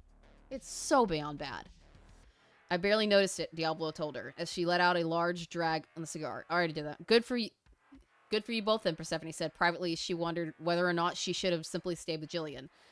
A door to the side of them burst open. A man with a sword crashed out, screamed at them, and lunged forward. He was on fire. Diablo reached for his shotgun and blasted the man back. He exploded. They're not sending their best, he said in disgust. He stepped forward to investigate the room that the man had come from. Persephone stepped after him. Her eyes narrowed. Wait a moment. Diablo stepped through the door and instantly it slammed shut behind him. Persephone cursed and raised her leg and kicked it. The wood shattered to reveal a perfectly intact stone wall. Great, Persephone said. Just great. She could hear gunshots and fighting in the distance, but she knew it was not in her best interest to confront the rebel. She needed to find the 9. If I was an evil, ugly witch, where would I hide? She put her finger on her chin and stepped forward. She found a set of stairs and climbed them upward. She entered the new hallway and glanced out of the window. Below her, she could see the vast, beautiful garden. Thorn, she murmured to herself. It has to be. There was no glass in the window. She simply placed her boot on it, lifted herself up, and drifted down, her cloak billowing wildly behind her. She touched down in the garden and kneeled, her eyes keenly probing the surrounding area. Of course Thorn would be on ground level. She would have to be in order to grow plants. She stood up, her cloak wrapped around her. A large, giant flower slowly turned her way. It opened its petals as if beckoning her to come closer. I don't think so, Persephone said as she recognized it immediately. It was the Amazon man-eater. It was essentially a giant Venus flytrap, but for people. They weren't native plants. Doubtless Thorn had several more at her disposal. She quickly stepped off of the grass and onto the stone paveway. Small individual blocks, about a foot long, created paths all throughout the garden. She stepped on them lightly, taking in the garden. It was peaceful. This is no place for a little girl, a voice said smoothly. Persephone stopped mid-step. I'm a little too old to be called a girl, she said. Are you Ignis Thorn? I am. Yeah, right? The little blue flower next to her was moving its petals, as if it were speaking. Persephone leaned in closer to get a better look at it. Come out so I can kill you, she said. The flower giggled. All around her, a number of flowers were giggling. Persephone straightened herself as a vast, poisonous gas began to seep out of the stems towards her. You should have known better than to challenge me, Thorn whispered. Persephone quickly took a deep breath, reaching out into her bag and pulled out a rebreather, a mouthpiece that could help her breathe underwater, and poison. She placed it on her mouth and over her nose and took in a deep breath. A clean breath of air entered her lungs. I see, Persephone said. Perhaps you were not ill-prepared after all. Oh my god, we're almost done. Oh, we're almost done. 6 pages. Or 16 pages. I don't know. Let's see if I can get far enough. The little flowers began to sway back and forth, chanting in an ethereal Latin. She cast glances back and forth, trying to decide where the witch herself was waiting, but there was nothing. She would have to go on the offensive. She flung her hand forward, and a splash of oil covered the plants. They recoiled in fear and loathing as she twisted her wrists. An intense spout of fire followed. The oil caught flame, and the plant with it. Persephone watched grimly as the plants sat in place, completely unaffected. Using fire against an Ignis witch is ill-advised, child. Even if that witch is a child of Demeter. Demeter, Persephone winkled her nose. It's true. Don't you dare touch my beloved Greek gods, you fucking fuck. It's true, Thorn whispered. It is why I have such an affinity for plants, you see. Persephone turned around.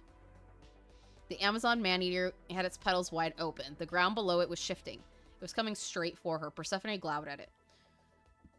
Ironic that you're having Persephone fight a daughter of Demeter, apparently. The man-eater let out a shriek as it began to wither and shrink. What? Thorn asked, completely taken aback. No, it can't be. Persephone turned around and took in a deep breath. The season has changed, she said slowly. It is now autumn. The plants all around them began to wither and die. They curled and shriveled up into nothing. No, this isn't... It amused me to hear that you claim to be descended from Demeter, Persephone said quietly, because my ancestors believed much the same. That our ancestry could be traced back to the lord of the underworld, Hades, and his wife, Persephone. The plants began to shrivel and wither away. You claim Olympus would be better than yours, if it was true. My claim to Olympus would be greater than yours, if it's true. My brain is fucking losing it, Persephone sneered. I don't believe in gods, but there is no denying that I do seem to have an uncanny knack for killing plants this time of year. Much like Demeter was said to have, whenever her daughter was taken back to the underworld. Like you understand the fucking story. The entire garden was shriveling away. Persephone could make out the clear outline of a woman, hidden deep within the recesses of a giant plant. Oil and fire wouldn't work, but water would. Ah! The blast of water from Gear's water pistol hit the witch square in the eye, right as the petals peeled away from her. She stumbled as Persephone shot her again. She recoiled, holding up her hands as Persephone advanced. Her weapon held firmly in her hand. The plants around them had become shriveled and weak. They were dead. Thorn's hair, Thorn's long red hair had become disheveled and had fallen across her face. She stepped backward, trying to get some distance from her, as Persephone fired another shot. Thorn glowered at her through her bright red hair. The entire garden caught fire. Persephone let out a shriek as she stepped back, wrapping her brightly colored fireproof cloak more tightly around her to protect herself from the flames. She stood there sweating as Thorn glowered at her. "You are certainly a child of Hades and Persephone," she said derisively. "I suppose in the eyes of the gods we are kin. Make no mistake, child. I take pleasure in doing this to you." New plants shot out from the flames and lunged towards her. "My plants thrive in fire," Thorn said, as the vines wrapped around Persephone's body, restraining her arms and legs. Persephone struggled, trying to break herself free, as she was lifted into the air and the plants grew larger and taller. Persephone grimaced. If she killed the plants now, she would fall into the flames, face first. Wait. Thorn smiled at her. She seemed to grow in size as she stepped towards Persephone. She smoothed out her long red hair with her fingers as she stared at the other girl. She stood very close to her and then suddenly lunged forward, grabbing the right half of Persephone's face. She screamed as an intense flame erupted from her fingers and burnt away her skin. Thorn stopped, admiring her handiwork. All of the face was as it was before, but the second half was disfigured beyond repair. "Tell me," she said. "Tell me your name before I kill you." Persephone took a deep breath. "I am Persephone the Great," she rasped. "I'm a magician." She tilted her head forward, and the hat on top of her head began to fall off. A large, white something leapt out from inside. Thorn threw her fist forward to catch it, and found her fingers clutching a bright white rabbit. "What?" Persephone twisted her shoulder, and with an expert precision that came from her years of training in escape artistry, broke her blinds.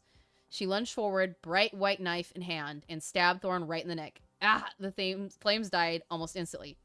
Thorn dropped the rabbit. It plummeted down several feet and landed harmlessly in the burnt grass. It perked up its ears and stood up before bouncing away.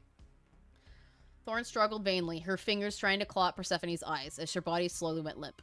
The vines around her began to wither and die as Persephone was slowly lowered down to the ground. She fell, landing on her knees, and she kneeled in the burnt grass, in the burnt away garden. You should say the burnt garden. Thorn's body lay limply some distance away. Persephone raised a hand in her face and felt the burns there. "No," she whispered.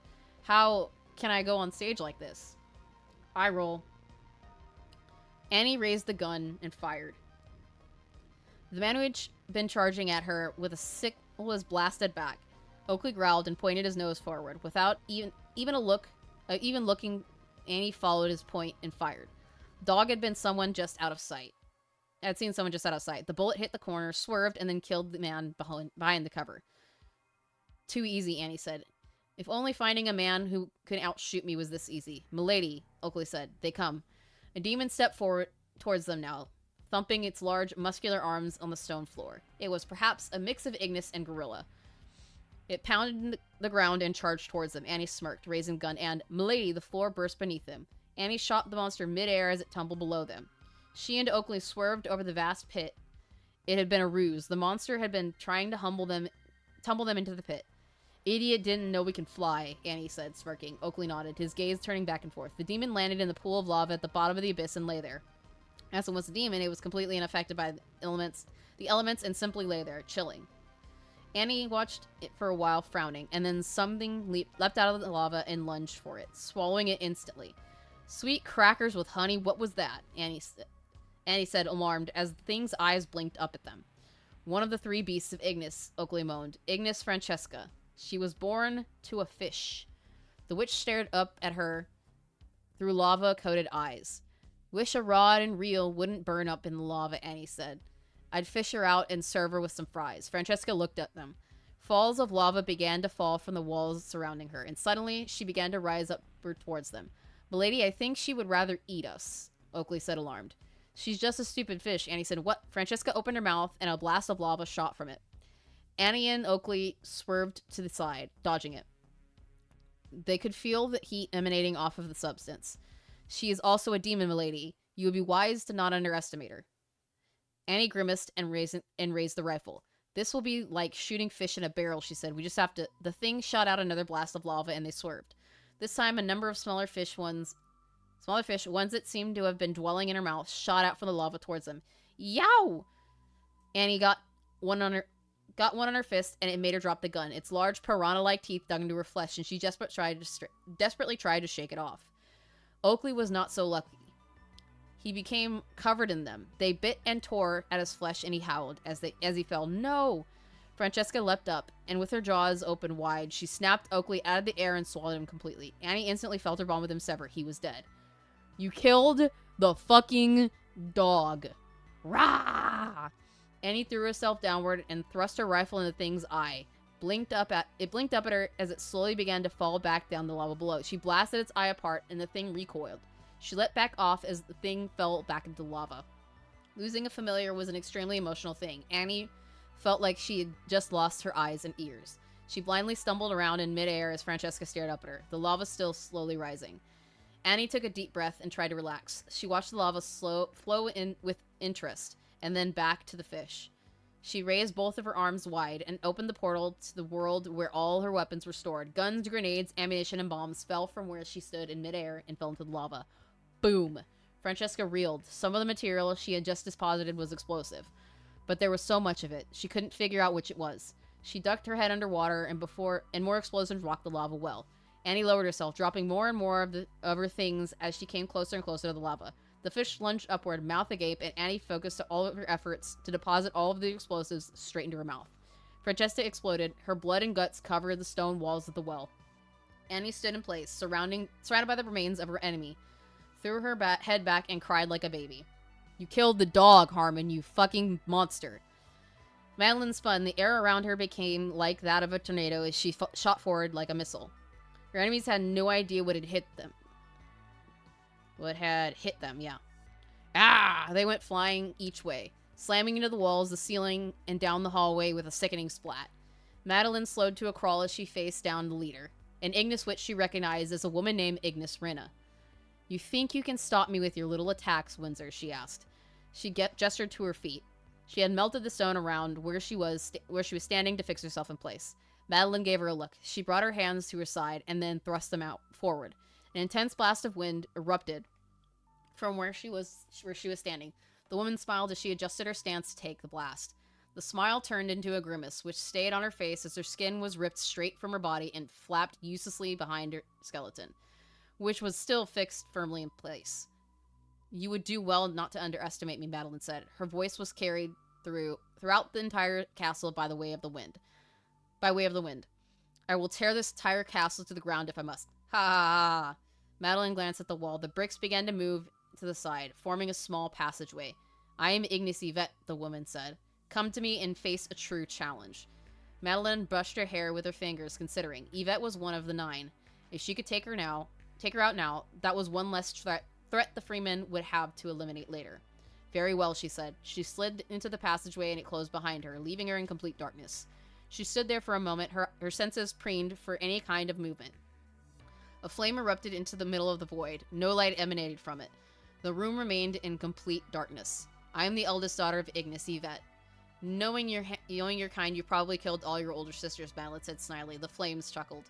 You seem to know our ways very well, Madeline, she said. Perhaps you could become one of us. The master has expressed that he desires you. I'm a married woman, Madeline said, and with my own master to serve, her eyes narrowed. Is that why you brought me here, to proposition me? I thought I would at least give you the opportunity to hand yourself willingly.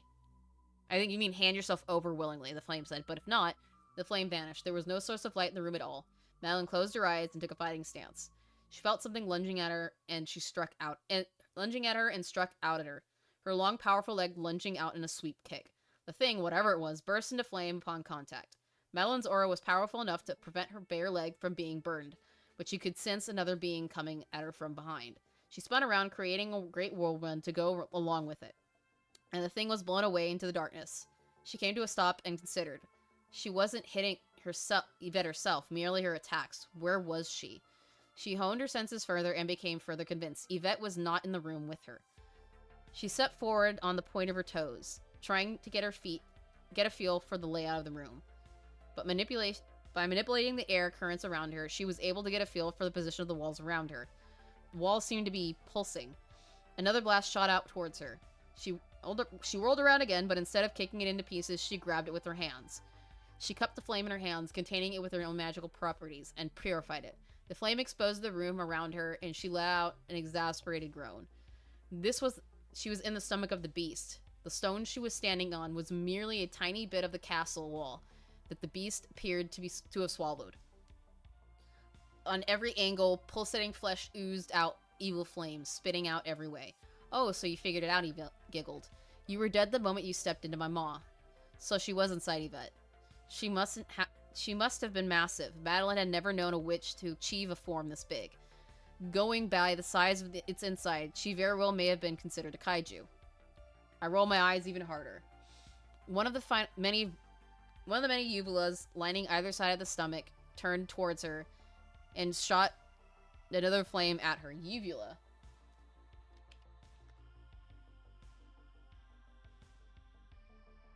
Yeah, that's not in the stomach, you dumbass. That's in your fucking throat. Oh my god, you're stupid, Harman. You're stupid. Stomach turned towards her and shot another flame at her. She deflected it again. This is how my digestive system works, Yvette explained, as Madeline gritted her teeth. I burn my prey to a crisp and then digest it. It isn't unusual for the things I eat to live to stay down there for weeks and weeks, desperately hoping for a way to escape.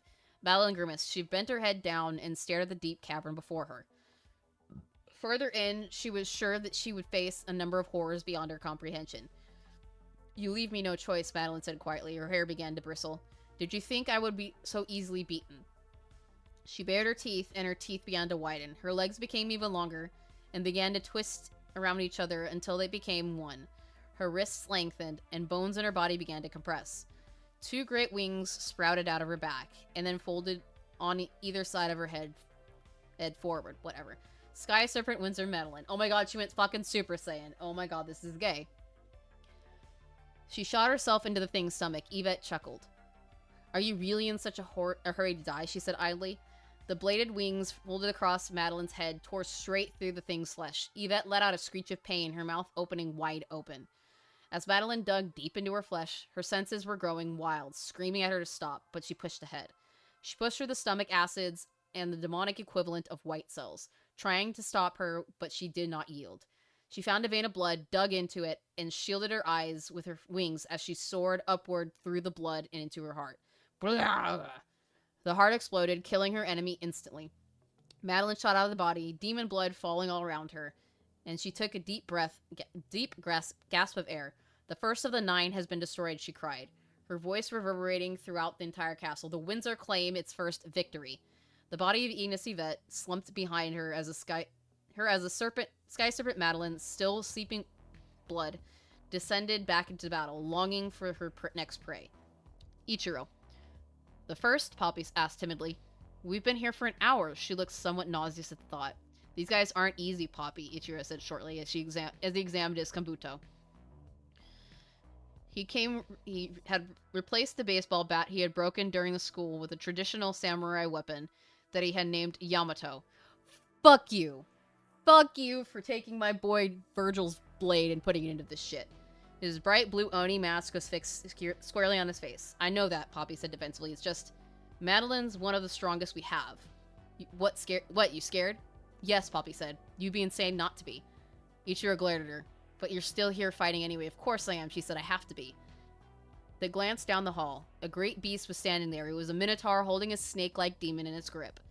It snapped it like a whip towards them, and the snake hissed audibly with each snap. Poor thing, Poppy said sympathetically. You almost feel sorry for it. It's a demon, Ichiro said shortly. It needs to be killed like all the rest. He stepped forward, brandishing the kanabo in front of him. Come here, you. The minotaur raised the snake whip again and shot it towards them. Ichiro took the spiked bat and quickly stabbed at the beast's head. The snake writhed about in pain, and Ichiro twisted the grip, wrapping the snake around his weapon and then pulled. The minotaur was perhaps 10 feet tall and over 1,000 pounds, yet it slid across the floor towards Ichiro. It braced its hoof against the ground and pulled back. The snake let out a pain noise as it ripped in half. The minotaur staggered backward, his half of the snake shooting past up over his head. Ichiro quickly regained his own footing, and he charged forward, the bat preparing to swing. The minotaur straightened itself just as Ichiro leapt to its head. Crash! The bat slammed straight into the minotaur's head and it caved in. The thing stumbled about, trying in vain to get a hold of its target, but finally falling to the ground with a sickening crash. Poppy's mouth was wide open. That was Bova, the bull of Ignis, she whispered. He was supposed to be really strong. Ichiro raised his bat over her shoulder. I was stronger, he said shortly. I think I'm ready to take on a high witch. Poppy bit her lip. We shouldn't rush into it, she said. We need to thin out our ranks and team up. We need to thin out their ranks and team up with the others, too. Okay, a Konobo actually is a mace. The Japanese equivalent of a spiked bat. Okay, well, he had to change it partway through because he got the wrong one. Why didn't he change the rest of it? Others too. Ichigo broke into a sprint down the hall. Poppy took off after him, her cloak billowing behind her. You keep using that word. A lot of the people they were encountered on the way were Ignis cultists and cattle who had come to defend the castle with no real idea what they were getting into. Ichiro leapt into the mob, sending 5 or 6 of them flying with a single swing of his kanabo, as the bullets shot at him at point-blank range simply bounced off of his skin. Poppy floated above him, watching the fight to see if she was needed, but Ichiro's power was so overwhelming that she would just get in the way. Instead, she took the opportunity to scan the area ahead. Something is coming, she said to Ichiro as he crushed the head of the last enemy in his path. Ichiro turned. Something was thundering down the hallway towards him. It was another demon, this one about the size and shape of a bull, with steam protruding from both nostrils and fire spitting from his mouth. It bent its head and charged at them. Ichiro took a batting stance and gripped the Kambuto as the demon approached. What is it? What? You keep changing what it is. You keep changing what it is. Figure your life out. 20 more minutes and my shift ends. Nice. I will probably only be going for a little bit longer. I've got like 5 pages that I wanted to get through. I only have like 5 more pages. I'm so happy. He hit it so hard that it went flying. He swung wildly, catching the beast in the side of the head. He hit it so hard that it went flying to the side, slamming through the stone wall. Poppy glanced upward and could see the beast had kept slamming through the walls until she could see outside. Insane, she whispered. She turned back to Ichiro, who was already breaking out into another sprint. Don't leave me alone, she cried as she flew after him. Someone jumped out in front of them. You don't know what weapons are. Yeah, he doesn't know. He doesn't understand anything. He just thinks he sounds cool. Someone jumped out in front of them. I am Ignis Kendall. I am the apprentice of Ignis Kiara, one of the 9. Face me, and Ichiro did not slow down as he swung the Kambuto and took her head clean off in one shot. The head flew through the air and slammed to the castle wall where it exploded. Ichiro hadn't stopped sprinting. He was still running forward as a new voice hit them both. Rah! Ichiro stopped. A figure in bright red armor stepped out to meet them. He brandished Yamato in front of him as he glared at his new arrival. A man of Japan, the thing boomed through its helmet. It whirled a naginata with a single hand and pointed it at him. Have at you. God, this is so gay. Poppy floated behind him, her mind elsewhere. She was so confident in Ichiro's ability to overcome any opponent that she was already thinking about their next move. Ichiro bent his head and charged forward. The armored figure swerved the naginata in front of its face, leaving a trail of fire in its wake. Ichiro stopped in its tracks as the fire became a great bird-like creature and shot towards him. One hit his shoulder, blowing the skin off. The other hit his thigh, his waist, and his leg. He staggered, nearly managing to block one heading straight for his face with Yamato. Ugh! Ichiro! She shot down to help him, her hands already glowing with green energy. Stay back, this is a duel. Poppy flinched, shrinking back as Ichiro staggered to his feet. He glared at his enemy. You're one of them, aren't you? He rasped. The figure considered him. It raised its hand and lowered its helmet. I am Ignis Kimura, she said, the greatest swordsman among the Ignis. Ichiro smiled grimly. I've heard of you, he rasped. You're a lady samurai. A shadow fell across her face. Yes, she said softly. And you have grown so strong, Ichiro. You do our ancestors proud. Ichiro gripped Yamato in his hands and stared up at her as she stared down at him impassively. I do have to kill you, she said. It's unfortunate. You are everything I hoped you would be, and more. I am old, child. I've seen empires fall, nations, religion, culture. All of it will someday turn to ash. Ichiro brandished his weapon. Poppy held her hands out wide, preparing to defend him. Kimura looked at them both. She slammed a hand over Naginata against the ground. I see that the two of you will not be deterred, she said. Enough talk. Stand proud and fight. Poppy leapt upwards and as she swung the naginata. The She blasted bursts of her wind blades at her head. Kimura knocked them aside, and with a free hand, Ichiro leapt forward, gritting his teeth, and swung the kanabo. And it clashed with Kimura's naginata, and they glared down at each other. Kimura easily holding him back with a gentle hand. Poppy swerved around her head, firing off another magical blast. Kimura threw Ichiro back and raised the naginata around, blocking the strike as well. Ichiro and Poppy stood at a distance, eyes wide. Are we getting our asses kicked? I think so, Poppy stammered. Try hitting her harder next time, Ichiro grimaced under his mask. I'll try that, thanks, he said darkly. Kimura stood there silently, watching him closely. You, Ichiro, she said, you have natural talent, but you only just now begun to refine it into true power. Through discipline and training, you were 100 years too early to defeat me. Poppy lunged forward. Kimura looked up at her, and she swerved to the side. You are also talented, Kimura murmured, but you have not yet learned to let go of your humanity. You still fear death. Poppy shot out an intense blast of wind at her. Kimura stood there steadfast and did not budge an inch. The armor is too tough for me, Poppy called down to Ichiro. You have to destroy the armor. Ichiro took a step forward. It cannot be done, Kimura said heavily. Not by you. Poppy shot in front of her face and swiped with her hand. The air around her hand condensed into a blade as she tried to jab at her eye. Kimura shot her hand forward and grabbed her by the neck. She choked as Kimura squeezed. Rah! Ichiro charged. He swung the Kambuto with all of his might at the armored figure. Kimura stood there as Yamato connected with the side of her armor. Doing! Yamato shot backwards away from her, and Ichiro had to steady it. The naginata shot straight towards his face, and Ichiro cried out as it struck him to the side of it. Poppy moaned pitifully, kicking Kimura hopelessly, as Ichiro regained his balance and struck her again. I have to break it. Doing! He shot backward again. The naginata again lunged towards his face, but this time he avoided it. I have to be stronger. Doing! The third time, the naginata came for him, and he took the blade through the shoulder. He cried as he fell on his knees in mid-swing, losing all of the force behind the motion. Poppy was turning blue as he fell. She fought like a true samurai, Kimura said, as she ripped the naginata out of him. He let out a pained noise as she brought it down again. Ugh! Poppy kicked her leg back, and an intense blast of wind hit Ichiro. He slid backwards out of range of her attack, and Kimura glanced upward at Poppy. You certainly are very brave. You're certainly very brave, Kimura said, as her grip tightened around her neck, but very stupid. Ichiro staggered to his feet. He tried to ignore the pain in his body as he took a step forward. Kimura adjusted the naginata and pointed it at him. One of the fire-red birds shot towards him. He grimaced and blocked it with Yamato. It exploded upon contact, blinding him. Poppy went limp, hanging uselessly in the air. Ichiro barely noticed. He continued forward as quickly as he was able with his overwhelming injuries. Stupid, Kimura breathed to him in Japanese. Baka! As she brought the naginata down again, the blade slashed fire through the air and it shot towards him. Blinded as he was, Ichiro could not block it. It burned into his skin, blackening it. He grimaced again and pressed forward. Whoosh! Something swept in from behind him. Ichiro kept walking forward as the sky serpent swooped in from behind her, snarling. Release her! The serpent twisted, avoiding the naginata's shots of flame. Kimura took a step back as Madeline spun around, smashing her tail against her face with like a whip. She reeled slightly, and Madeline wrapped her long certain body around her waist, neck, and arm that held Poppy. The wings on her back shot outward, cutting up Kimura's face as Madeline placed her fingers on the gloved hand and tried to pry it loose.